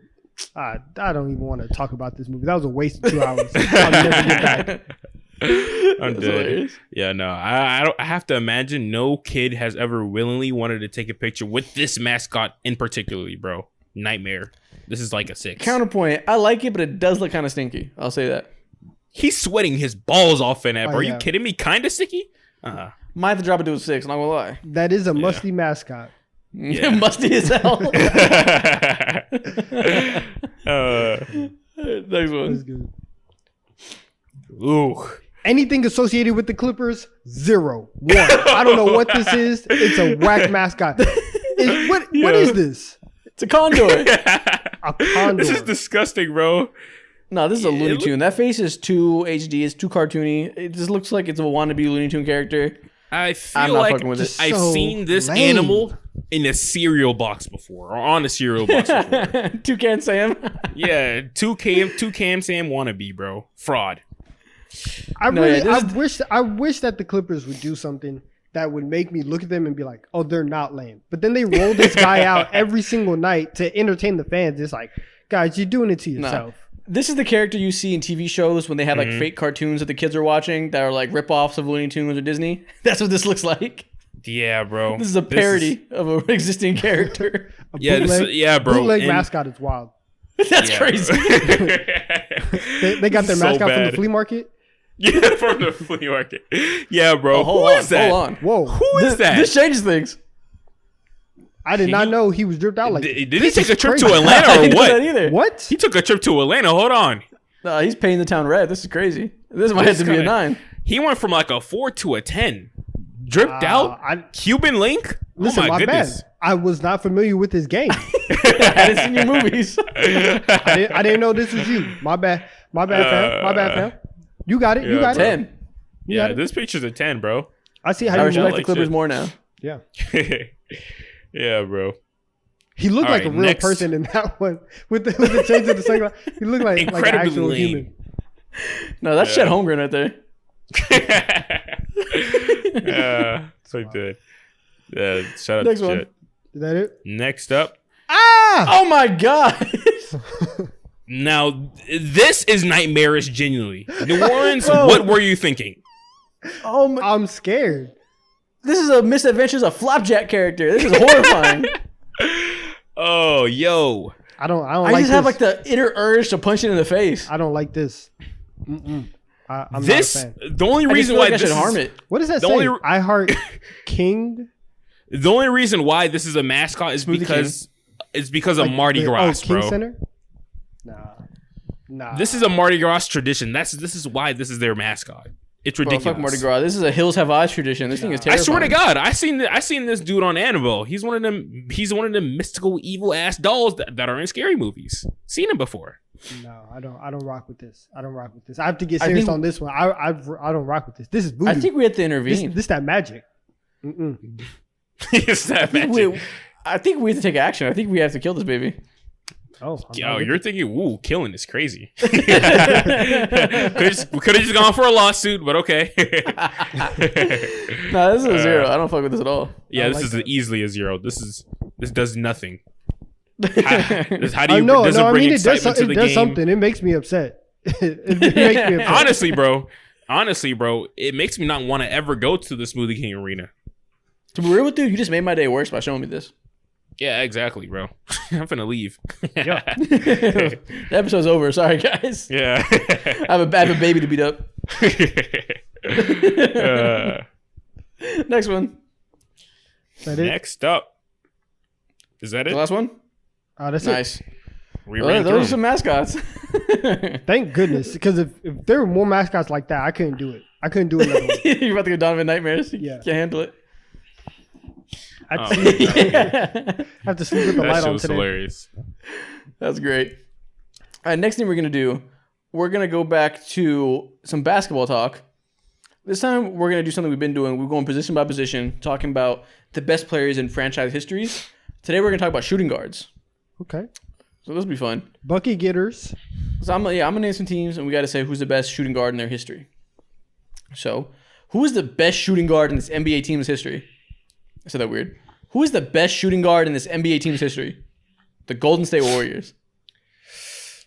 I mean, it has to be Klay Thompson. Clay? right? It has to be Klay. Yeah. Does it? Won so many Rick Barry's rings. a small forward. Is Yeah. Rick Barry a small forward? Yeah, I think In he's my a mind, three. yeah. Chris Mullin? The buzz I cut guess- was so bad that I have to put Clay over him. Vibe is terrible. Yeah, vibes are I don't terrible. know. bro. I mean, I think Clay's a better shooter. I think he's a better defender. he's in more historic. He's in more He's won history books, chips. bro. It has to be Klay. It has Yeah. to be Klay. Won chips, done historic shit that will never be broken. Yeah. 50 points in 29 minutes, I think, with limited dribbles. I think he took 13 dribbles or something crazy. Like, I don't know what it was, but it was insane. So, yeah. Give me All right, I'm Klay. cool with it. We're going to have mad 42-year-olds yelling at us, but I'm cool with it. You know nothing about ball. Shut up, man. You're finna have a stroke. That's when you just pass the four at them. You just say Yeah. four rings. So you're going to be knocking down the doors of retirement homes. Next up, the Boston Celtics. Ooh. This is Okay. probably. Besides Avery Bradley, we know that's obviously the answer. Oh yeah, true. Good call. Damn. What is it? It's like Sam Jones or Casey Jones. If we're giving Damn. respect to the old guys, but if we're talking about post merger, when basketball actually started, Or when John Ooh. Havlicek, is he a shooting guard? nah, he's. I Is would he think pr- of I him don't a know. wing. I don't think of him as a wing, but I don't know. Yeah, I thought he was a Let me- three. Let's see what he's listed as. And isn't he pre-segregation? You know what I'm saying? Okay, Havlicek, most of his years are a small forward, so we won't count him. Okay. It can't Okay. be. It's not. Jaylen Brown's not on the competition. No. It's Ray Allen was too old when he got there. Was But he got a chip though. Damn, this is a good ass question. Is it Ray Allen? No, he left and went to the Heat. Can't be around. The legacy is tarnished. I don't know. This is kind of tough. Let's just go ahead and give it to Jaylen Brown, I'm not giving it Well, to Jaylen. We're not giving it to Jaylen Brown. That's not the He's not. default. He's not. bro. Y'all hating? You know what? We will give it. We'll give it to Ray Allen. Just saying. No, that's bad. I That's mean, too bad. listen. A majority of their starts have been wings, so it's like the two guard hasn't really been a strength of theirs. Fuck it, Bill Sharman. Oh my god, bro. Y'all will do anything but give it to Jaylen Brown. So who are we going? We're going Ray Allen. I'm not giving this to Jaylen Brown. Sure, whatever. I want Jalen, but we'll go Ray, even though he's a traitor. This man's going to war for fucking Jaylen Brown. I feel like we're forgetting somebody. We 100% are. And people, me check. listen, people Think will let about the us know. eras. Who? Yeah, they have a lot of small forwards, point guards, and centers. They haven't Can we go had Sam Jones? I think we got to go Sam Jones over Ray Allen. I think. That's fine. Let's do it. I hate when we give respect to pre-segregation basketball, but you got to do what you got to do. I don't like it. Lame. The Milwaukee Bucks. Ooh. Chris Middleton. Chris Middleton. It is not Chris Middleton. Lumpy Head Middleton. Why not? Lumpy head. Come on now. Don't. What do you don't got against disrespect the like Lumpy that. You always call Lumpy him head. What do you have against Lord Lumpy? No. He's So not there's Ray he- Allen. He's not Obviously, Sidney they got young Moncrief. Ray Allen. You could go Ray Allen if you really want, but Ooh, they young- also have Sidney Moncrief. Young Ray is so underrated, bro. Forget about him. But there's Sidney Moncrief. I'm going with Sidney Moncrief. Let's do it. Yeah, it's like Ray Allen has the cool factor. Like he was awesome, but Sidney Moncrief was legitimately one of the best players in the NBA in his day. I don't know if Ray Allen was never a top 5 player in the league. Never. Top 5 vibes for sure. Yeah, I mean, listen, the vibes are there, but he's not Sidney. He's True. not Mr. Moncrief. just because his jersey was, just because he had the cool Bucks jersey doesn't mean that he's the best shooting guard Facts. that they've ever had.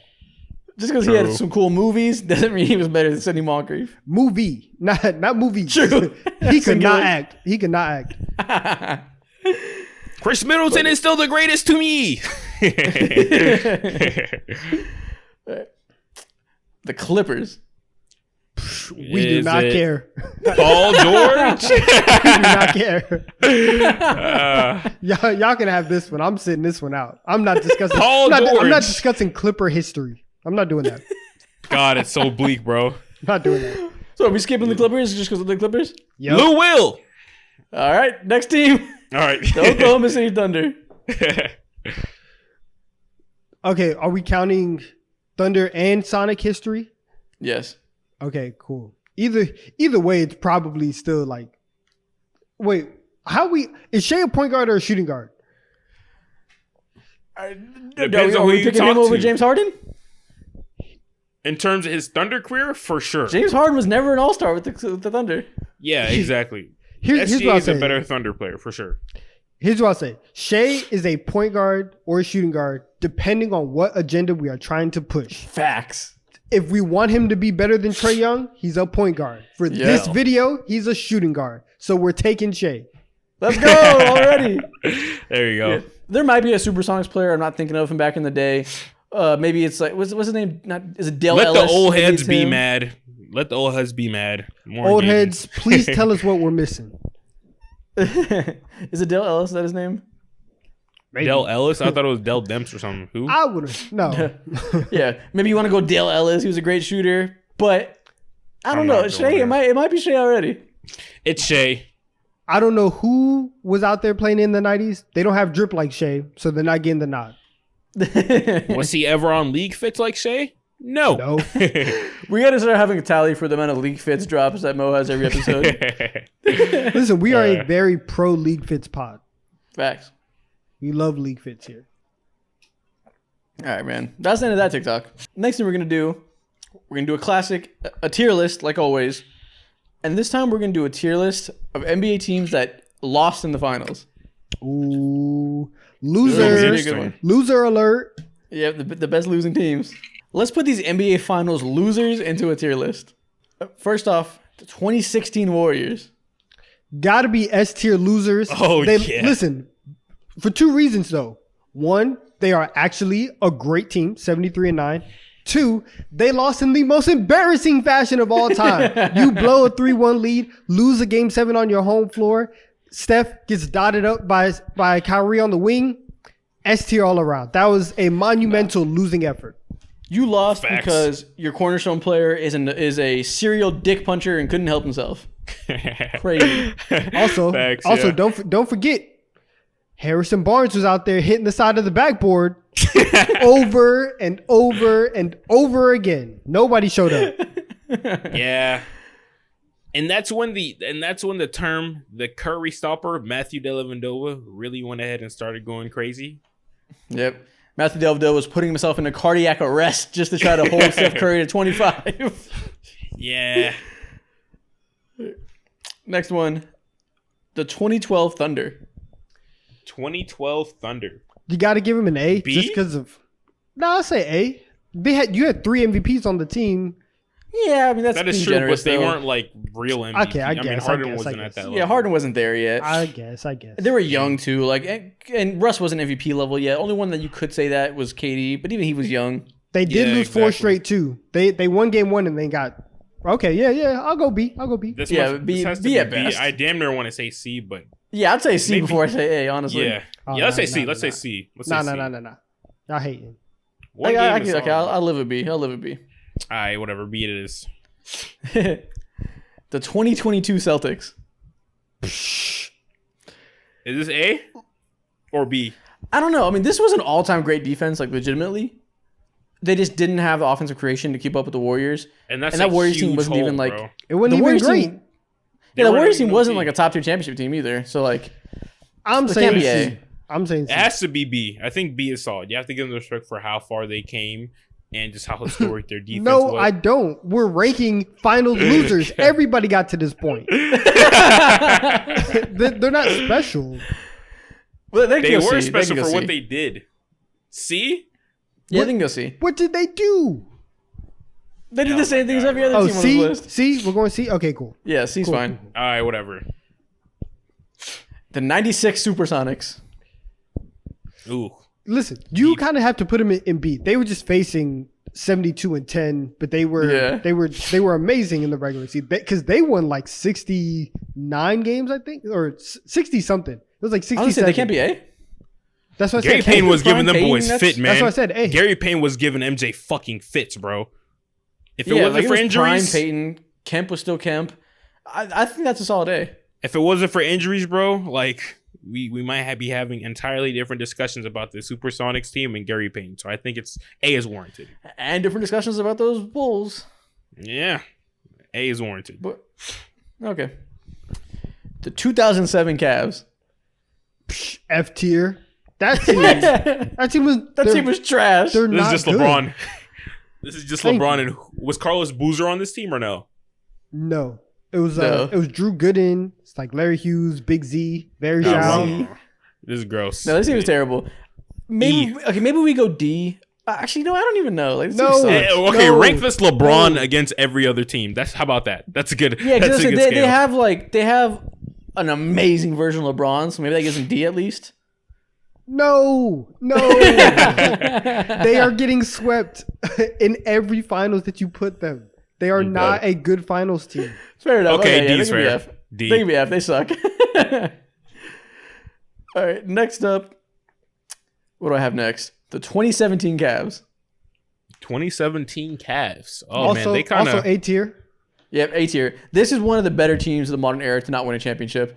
They Yeah. got better from 2016. Had one of the best offenses of the modern NBA. Their defense was just as good, if not better, once the playoffs started. They just lost to the best team ever assembled. Exactly. They didn't took. Low key, this is S, honestly. Okay, I don't think they were S. I would say stick S. to A. I would stick Why to not? A. This team was better than the 2016 team that beat the Warriors. They are not the level of losers or as good as the 2016. Yes, they Warriors. are. They definitely are as good as that 2016 Warriors team. They are Eh. not. They are not. They're not as good as 73-9. That's not happening. Oh, this is an They're interesting better ass than the team conversation. that beat that team. They. We are not going to do that. Are you serious? 2016 Are you serious Cavs right now? beat that Are you team. serious? Choke Are you you out, serious Isaac. right now? Bro, the 2016 Cavs beat the team you're talking about, and this is a better version of that Cavs team. And guess what? As good as you think that 2017 Cavs team is, the 2016 version of that, again, it's not even like the 2016 team got like destroyed. They lost by 4 points in game 7. Like, I'm just saying they should be the same tier. and I'm saying they should not be on the same tier. That is, they are like a minute and a half away from being undoubtedly one of the greatest teams in sports history. And you're telling me that this 2017 Cavs team is on that level? Do you not No. think the 2016 Cavs team is a comparable team to the 2016 Warriors? The 2016? No, nobody is. You think the 2016 Cavs were not on the same tier as the Warriors, the team that they beat? Yes, Wow. I'm agreeing with that. I think that's one of the greatest choke jobs we've ever seen in sports. That team, there's no, if you run that series, right? Like that's literally like some Marvel Endgame stuff. You run that series, that's the only series that the Cavs win. When they come back down 3-1. That 73-9 I ain't gonna wins lie. every time. I ain't gonna lie. I'm so stumped. I don't know which one it is. I might need some producer help with this one. Nikhil, move me. No, this they're is not- tough. No, Are we putting in A or S, Mo? A or S? Shh. Can I buzz in for help, Nikhil?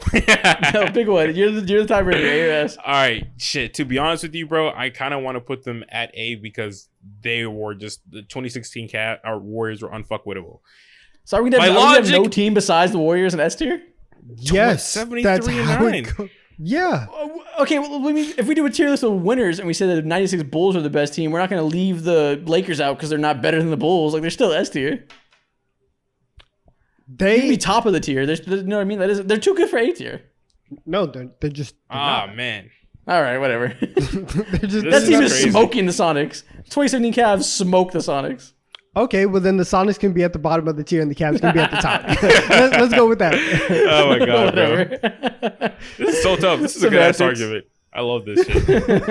Y'all gonna have me doing some nasty Google searching and shit later today. All right. The 2021 Suns. Oh, this is like C or C tier. D? C, I want to say C confidently. tier. That was D? Did you say D? C. I would C. say D.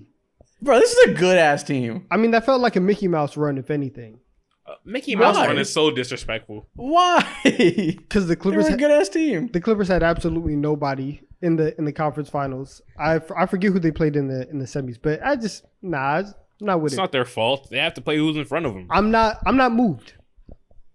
I'm going D. I'll go C. I think if the 21 Suns played the 22 Celtics, the 22 Celtics beat them in 5. Oh, I don't think so at all. I think the Suns, you have the end of Chris Paul's great years. Devin Booker had descended to being a superstar. DeAndre Ayton had his best playoff run by far. They beat the Lakers, and DeAndre Ayton was looking better than AD. Granted, he wasn't, but he had played phenomenal against him. Mikal Bridges was the best role player in the NBA. This was a legit great team. Ayton would have been manhandled by 2022 Robert Williams. Like, he's getting destroyed. Oh my goodness. You don't believe that. Nah, okay, you can't say that. Let's be real. Robert Williams is not this one-on-one mauler. That's not what 10 makes him toes, great. 10 toes. I'm gonna put my hand up twice. So you see the 10 down. It's 10 toes down. I believe that. Those Suns. Who they play? They played the Nuggets in the second round without Murray, and swept them. And then who they play in the first round? The Lakers were injured. Oh, that is the most Mickey Mouse run I've seen to a finals in a while. No. They're not as good as the 22. They're not. Okay, they can be the bottom. They still C tier though. They're not G Whatever. tier. Yeah, put them C, whatever. They're good teams though. They're not better than them. Or they're not as good. I didn't say they were better They're not than as good. They're not as good. This man will go Okay, to next war for one. that. He's so passionate. The 2004 Lakers.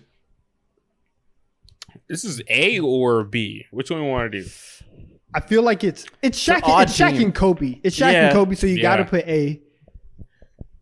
It was just a weird team though, with like that was trying to do too much. Yeah, was Nasty Man on this team too? Yeah. He was, and he was I wanna injured. put- I think that's why they lost. It's like they didn't have him healthy. Gary Payton was on this team too, right? Ah, Yeah. man, this team the was corpse of Gary Payton was on this team. Yeah, Yeah, no, this team is all And over then- the place. And then Gary went and won another ring like 2 years later. yeah. So we're going to A. Yeah, I'm good with A. yeah, sure, A. It's Shaq and Kobe, undeniable. Just other shit around. Should it be them. S, low key, or I forgot we're just putting the Warriors in S. You're caught on. Look at that. Okay. What do we got left? How many teams is that? 1, 2, 3, 4, 5, 6, 7, 8.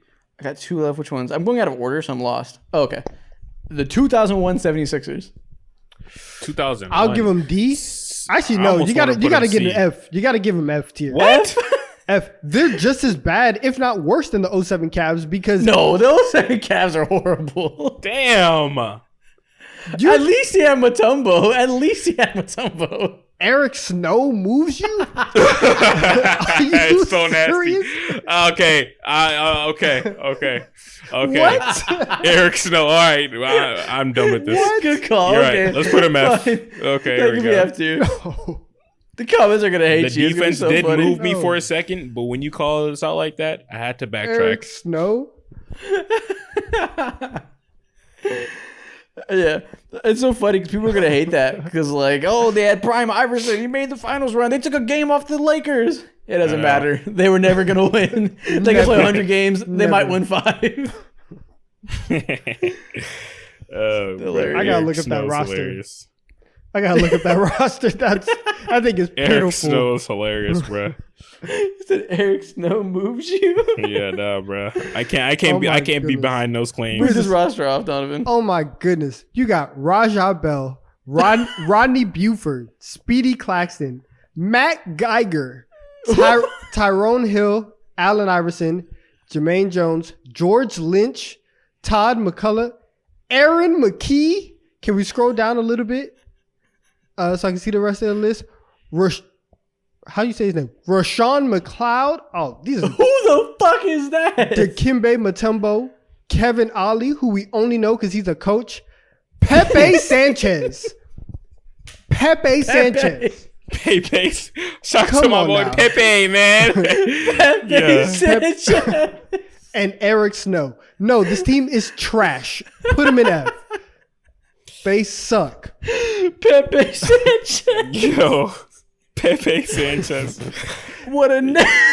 Dude, you didn't have to say his What? name. He didn't get no even PT for real, bro. Damn. My goodness. Pepe Sanchez. Sounds Come fake on. as hell. Come on. Oh my god, I'm crying. Yo, The 2K Pepe. generated player. Yeah, bro. They might have the 2K players over Pepe Sanchez. That's why you don't know him. He's not Oh in my the game. God. Oh my god. Wow. Yeah, that team What was a roster. second leading scorer was Theo whatever his name was. Theo. Oh my God. Theo. Pepe Sanchez played 38 games in his career. Averaged point. He averaged 0.5. Yo. He averaged 0.5 points per game.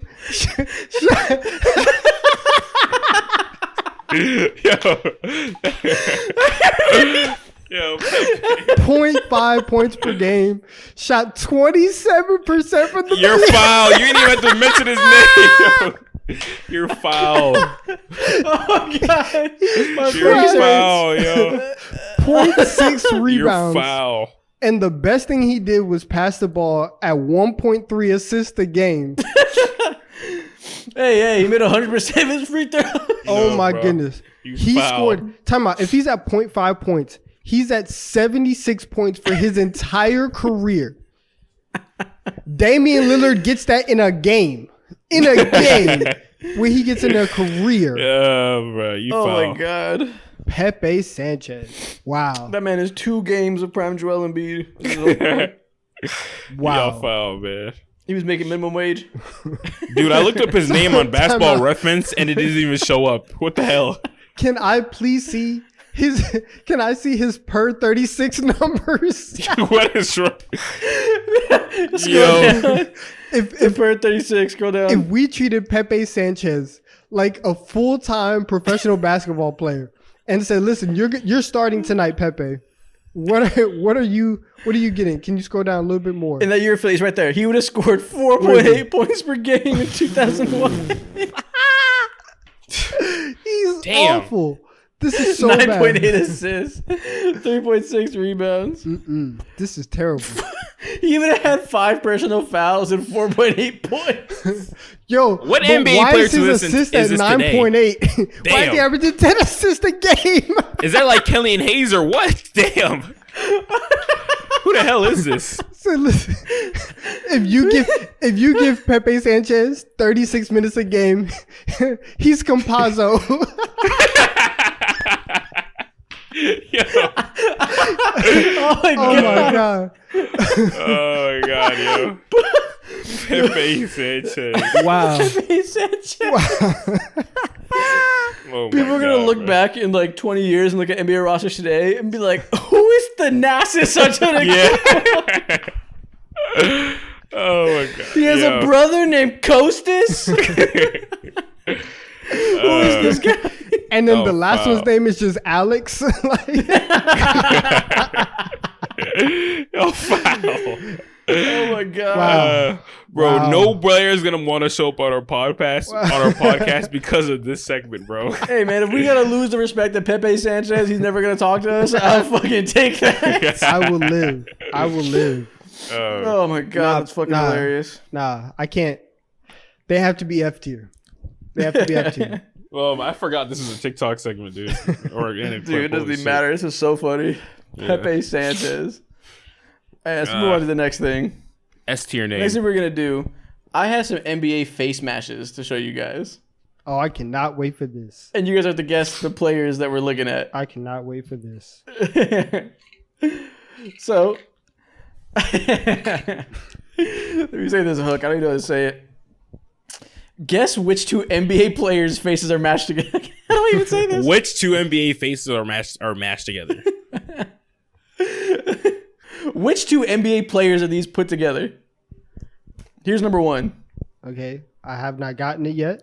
So let's see. I have no idea why. Like, okay, This here we is go. Ray Allen for sure, Oh, this is weird. and Okay, Dennis so they're Rodman like- or something. Dennis Rodman. No, No, it's that is not. not Dennis Rodman. It's not Dennis Rodman. You think this is Ray Allen?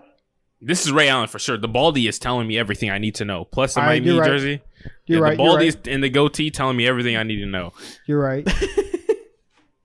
Is this Steph Curry? That is Steph. That's Wardell. Yes, this is Steph Curry. That's Wardell. Damn. The mouth guard gives it away. I wouldn't It's the even pay mouth attention to guard. the mic. And those, I'm like, yeah, I had to look. This is the shooters of shooters. God damn. I looked him in his eye. I looked him in his eye, and I knew that was Wardell. Yeah, this looks like a real NBA player, bro. I was gonna say this looks like Kenyon Martin, fucking when he's 35. Damn, this is Kenyon Martin sped up, bro. Shit. Oh my god, that's hilarious. All right, listen, you guys. Nikhil, you got him. Next one. Wait, where? Ew. This looks like a failed D1 prospect, bro. What the fuck? God. Oh, This kind of what? looks like Anthony Bennett. Okay, so clearly it's LeBron. Yeah. Good guess. Clearly LeBron see- is one of them. He looked like he got muscles for no reason. This is Eric Bledsoe. Has to be Eric Bledsoe, bro. This is Eric Bledsoe. Yeah. Muscles for no reason, bro. Eric Bledsoe just has this. I don't know Nah, this what is look to LeBron him, and bro. baby LeBron. Yeah, bro.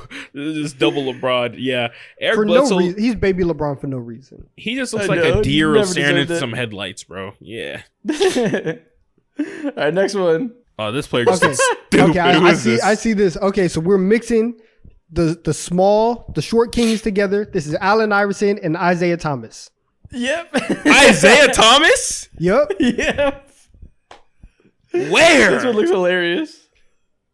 He looks like It looks a real like his person, name is CJ something, man. What? You sure looks this not like a Lil real Bow Wow. player? Yeah, bro. though. What? Fact. This is like Mike. Yeah, this is like Mike Yeah. for sure. Facts. This is some movie. He was in some movie, bro. Damn. This is Allen Iverson. Yeah, bro? he looks like he'd be like Troy Bolton's teammate in High School Musical.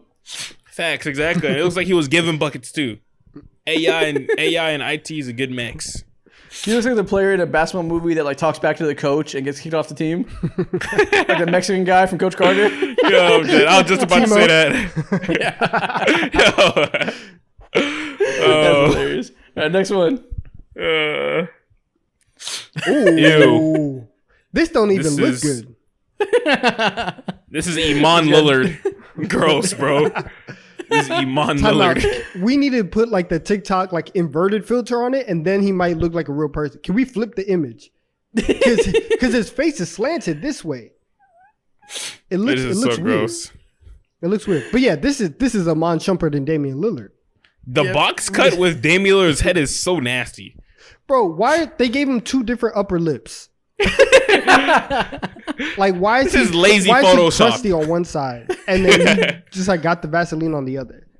Yeah, and I can't tell if this is just Dame Miller's face, but the eye is lopsided like shit on the right. God, No, it really is. this might be just Who Dame's made face these? though. To be Who honest, made melting. these? I don't know. I found him online. That's funny. bruh. All right, next Yeah. one. Ew. Come on, man. People aren't even trying. This looks like an insane player, bro. This I ain't gonna lie. If these two were for real mixed, greatest player of all time. Zero chance, bro. Man. He look like he Mo, work at Sam's Club for real though. Pushing carts or something. Mo, Yeah. Mo, you know who this is, right?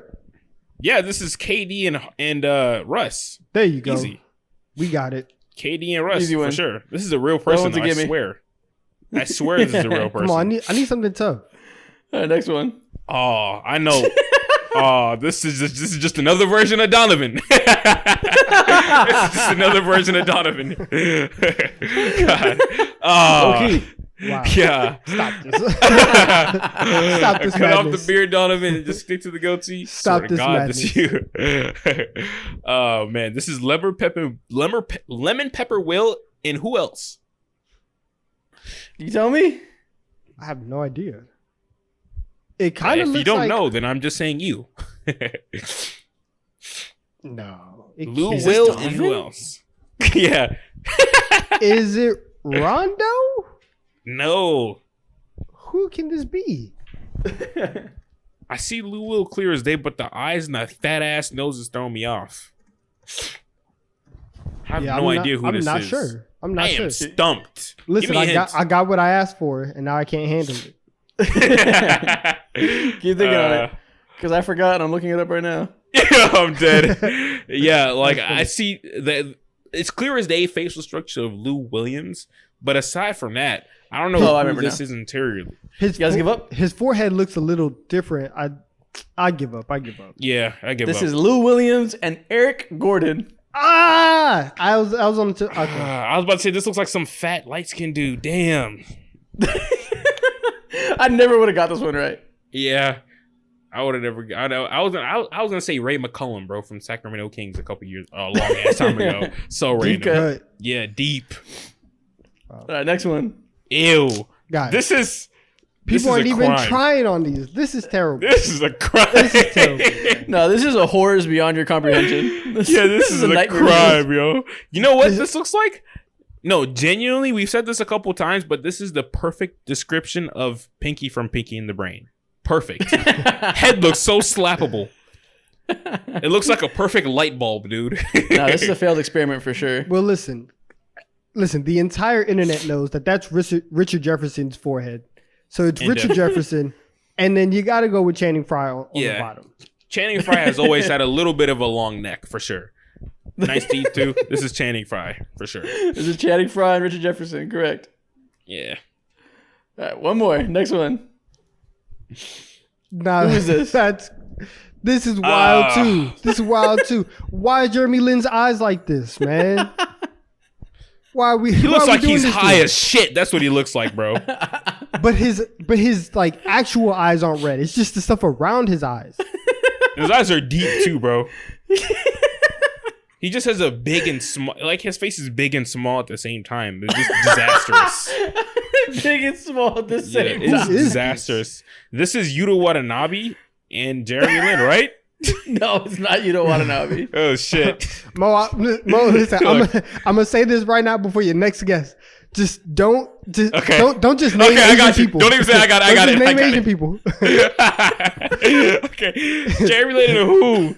He was gonna be like Jeremy Lin and Yao. What's funny is this is Jeremy Lin and Oh, no, this is so racist.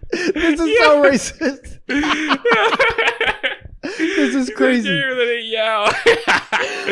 Nah. It's on my took cheek it out. hurts. I've been laughing so Yeah. much. No, Jeremy Lin no, and Yao. no. Yeah. Oh my I'm god. dead. I would have never guessed that shit, Oh bro. my goodness. That's hilarious.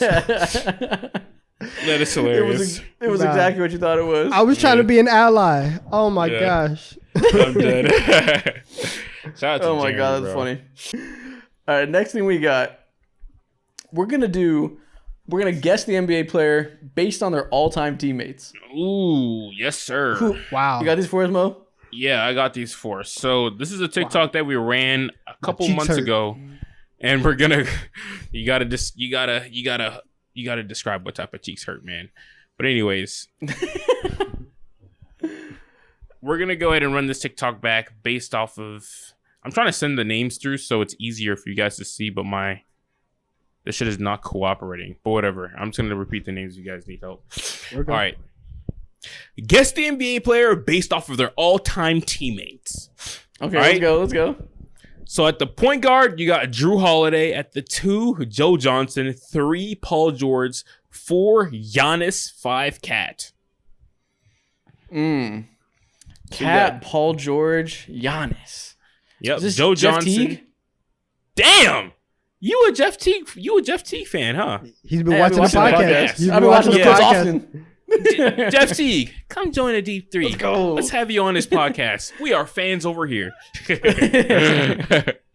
right. No, I only remember this because I just saw the clip of him talking about Jimmy Butler on that Timberwolves team and how he was busting their ass in practice. Only reason it came to mind. This man is the most honest player alive, bro, and we love it. All right. Hilarious. Next, we got D Rose, D Wade, Luol Deng, Bam, and Joel Embiid. Oh, it has This to is be Jimmy Butler. It has to be Jimmy Butler. Easy. Thank God y'all That got was an this. easy Okay. one. All right, Too cool. It's easy. easy. All right, next, we got CP3, James Harden, RJ Barrett, AD, and Jokic. Wait. Wait, CP3, James Harden, RJ Barrett, AD, and Jokic. And Jokic. Is this Rajon Rondo? No. No, Rondo never played with Jokic. Yeah, he never played with Huh. Jokic. And he Is- never is played with this- RJ Barrett, too. Is this Alfred Payton? No. I got it. This is DeAndre Jordan. I mean, technically speaking, it actually could be, but it wasn't the side that I was leaning towards. But he was on, you know, what I'm He's- saying he's the played same with all team of as them. Austin. You're right. This could be DeAndre. Is this Alfred Payton? No, it's not Alfred Payton. No, That's a great. that guess, is DeAndre though. Jordan. It's I not DeAndre won. Jordan. I won. But He's you are teammates right. with I all of can't them. say you're wrong. Okay, I there's was another leaning one. towards. I'm yeah, sitting who's- out. I got my win. If there's Isaac, another it's on one, who you. would you think? It's on you, Isaac. I don't know. Who else is One in more the guess. A couple other players, but more specifically speaking, Austin Rivers. Oh, okay. Yeah, DeAndre Jordan's a great guess though. That's fantastic. When did Austin Rivers Fantastic. play with AD? Way back when he was a rookie, like Ah, before they name changed. okay. Yeah, it was a minute ago. All right, next up, we got John Wall, Russell Westbrook, Jimmy Butler, Sabonis, and Bam. Ooh. John Wall, Westbrook, Butler, Sabonis, and Bam. Yeah. Okay. Who's played with the least amount of people here? Probably Sabonis or Bam. It's probably Bam. Bam's been with the Heat his entire career, so we can kind of rule it down there. Well, Butler there was probably a guy who played on the Heat.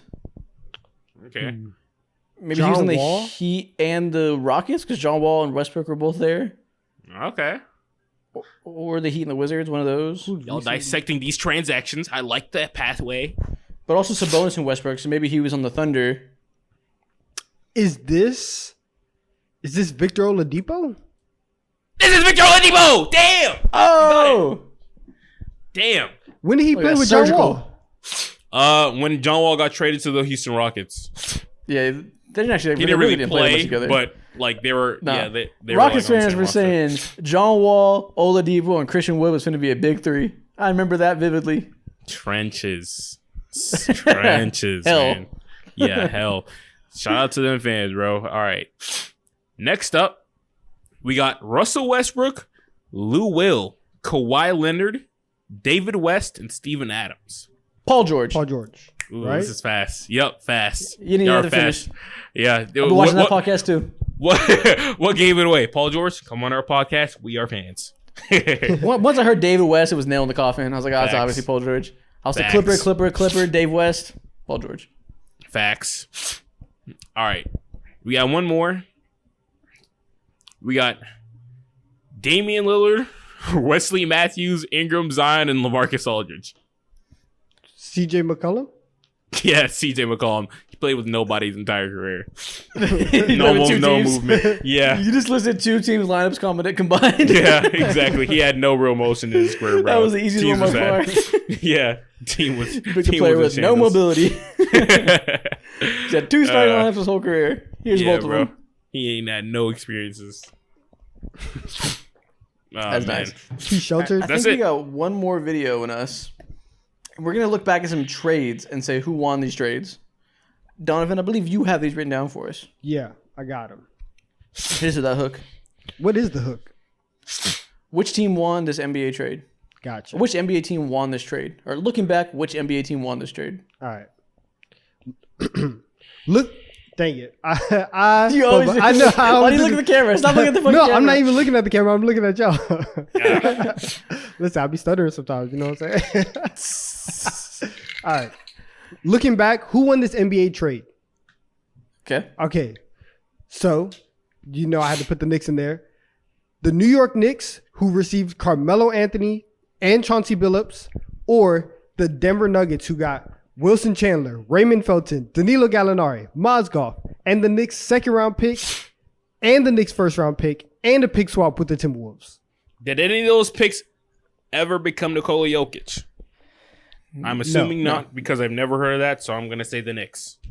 I guess the Knicks gutted their roster and really didn't get much out of the Melo era, but a lot was made of the Knicks giving up too much. But the Nuggets really got a crock of shit. Like nothing happened with any of those pieces. They weren't very valuable. So I guess the Knicks because they got some good memories with Carmelo Anthony. Facts, exactly. The Nuggets were a hot pile of mid, bro, and they were one of the first teams in this new era to submit into whatever a superstar wanted. So for sure, Knicks. Yeah, the Nuggets were in hell for like 6 years after this. I don't think this trade did much for them. Yeah, exactly, bro. They were stuck. All right. The Orlando Magic, who traded... Yeah, okay. The Orlando Magic, who traded Nikola Vucevic, Al-Farouq Aminu to the Chicago Bulls for Otto Porter Jr., Wendell Carter Jr., and 2 first-round picks. The The Magic Orlando swept. Magic robbed the Orlando Magic robbed the Bulls. This was a highway robbery, gun to the chest. Give me all your fucking money, and they gave it to him. Facts, exactly. Yeah, Orlando Magic hit this 10 out of 10, bro. Like, if you're a Bulls fan, you're just straight up depressed.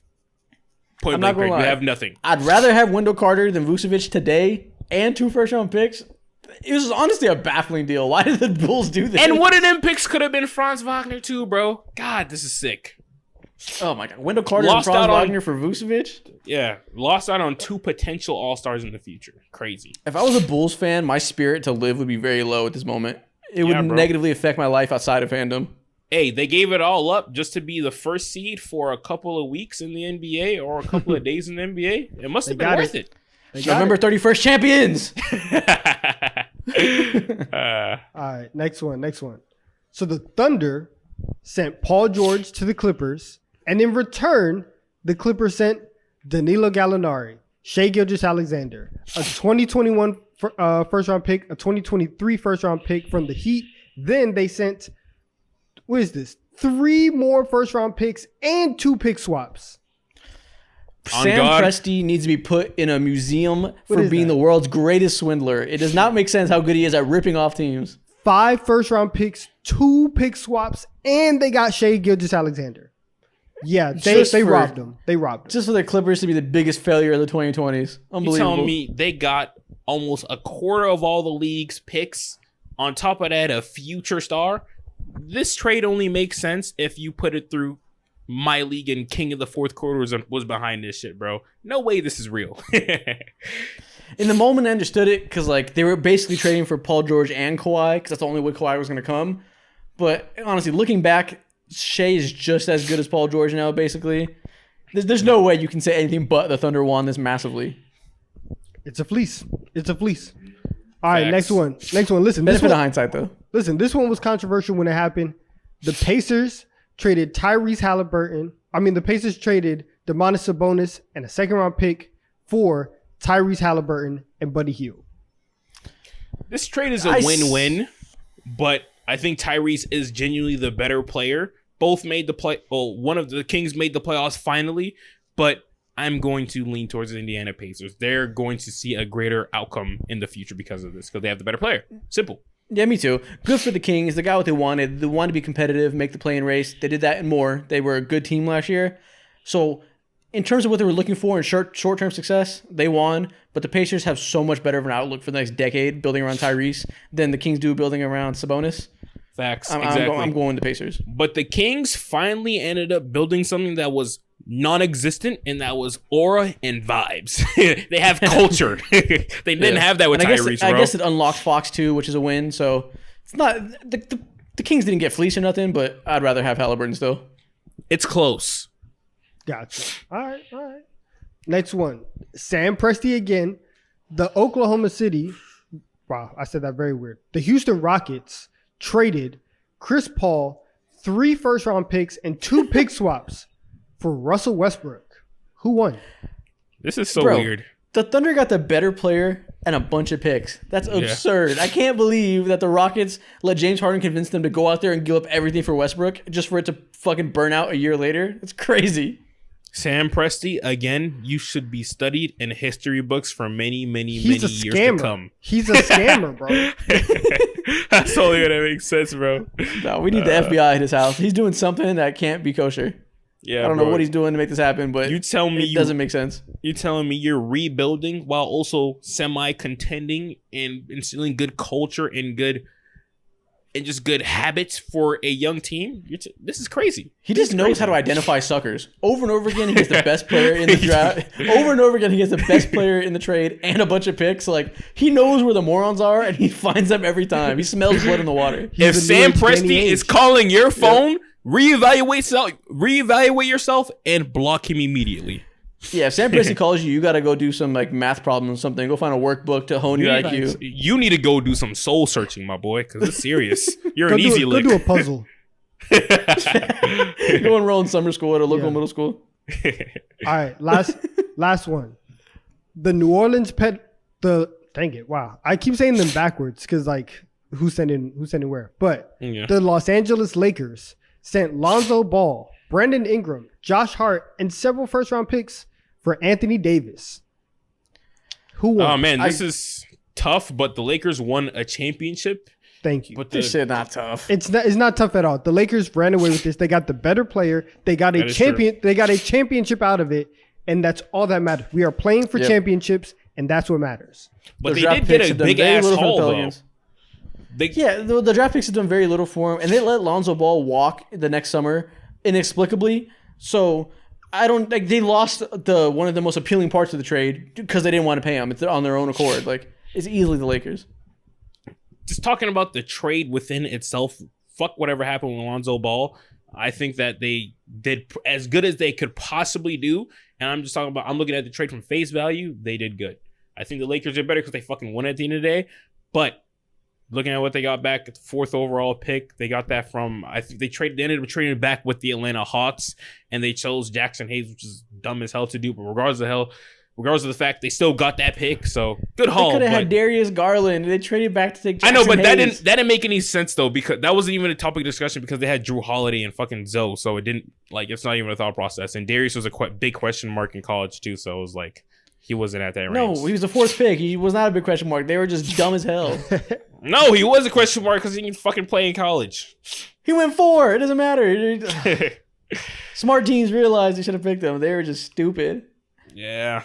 They had it all. Hayes. I fucking loved that Drew Holiday, JJ Redick, and Lonzo Ball era, bro. Shit was immaculate. Perfect team around Zion. Yeah. So Lakers won because they won the championship. The Pelicans had a good opportunity with that haul, but did nothing with it. So they lost easily. Right. That's all I have, though. That's all I have.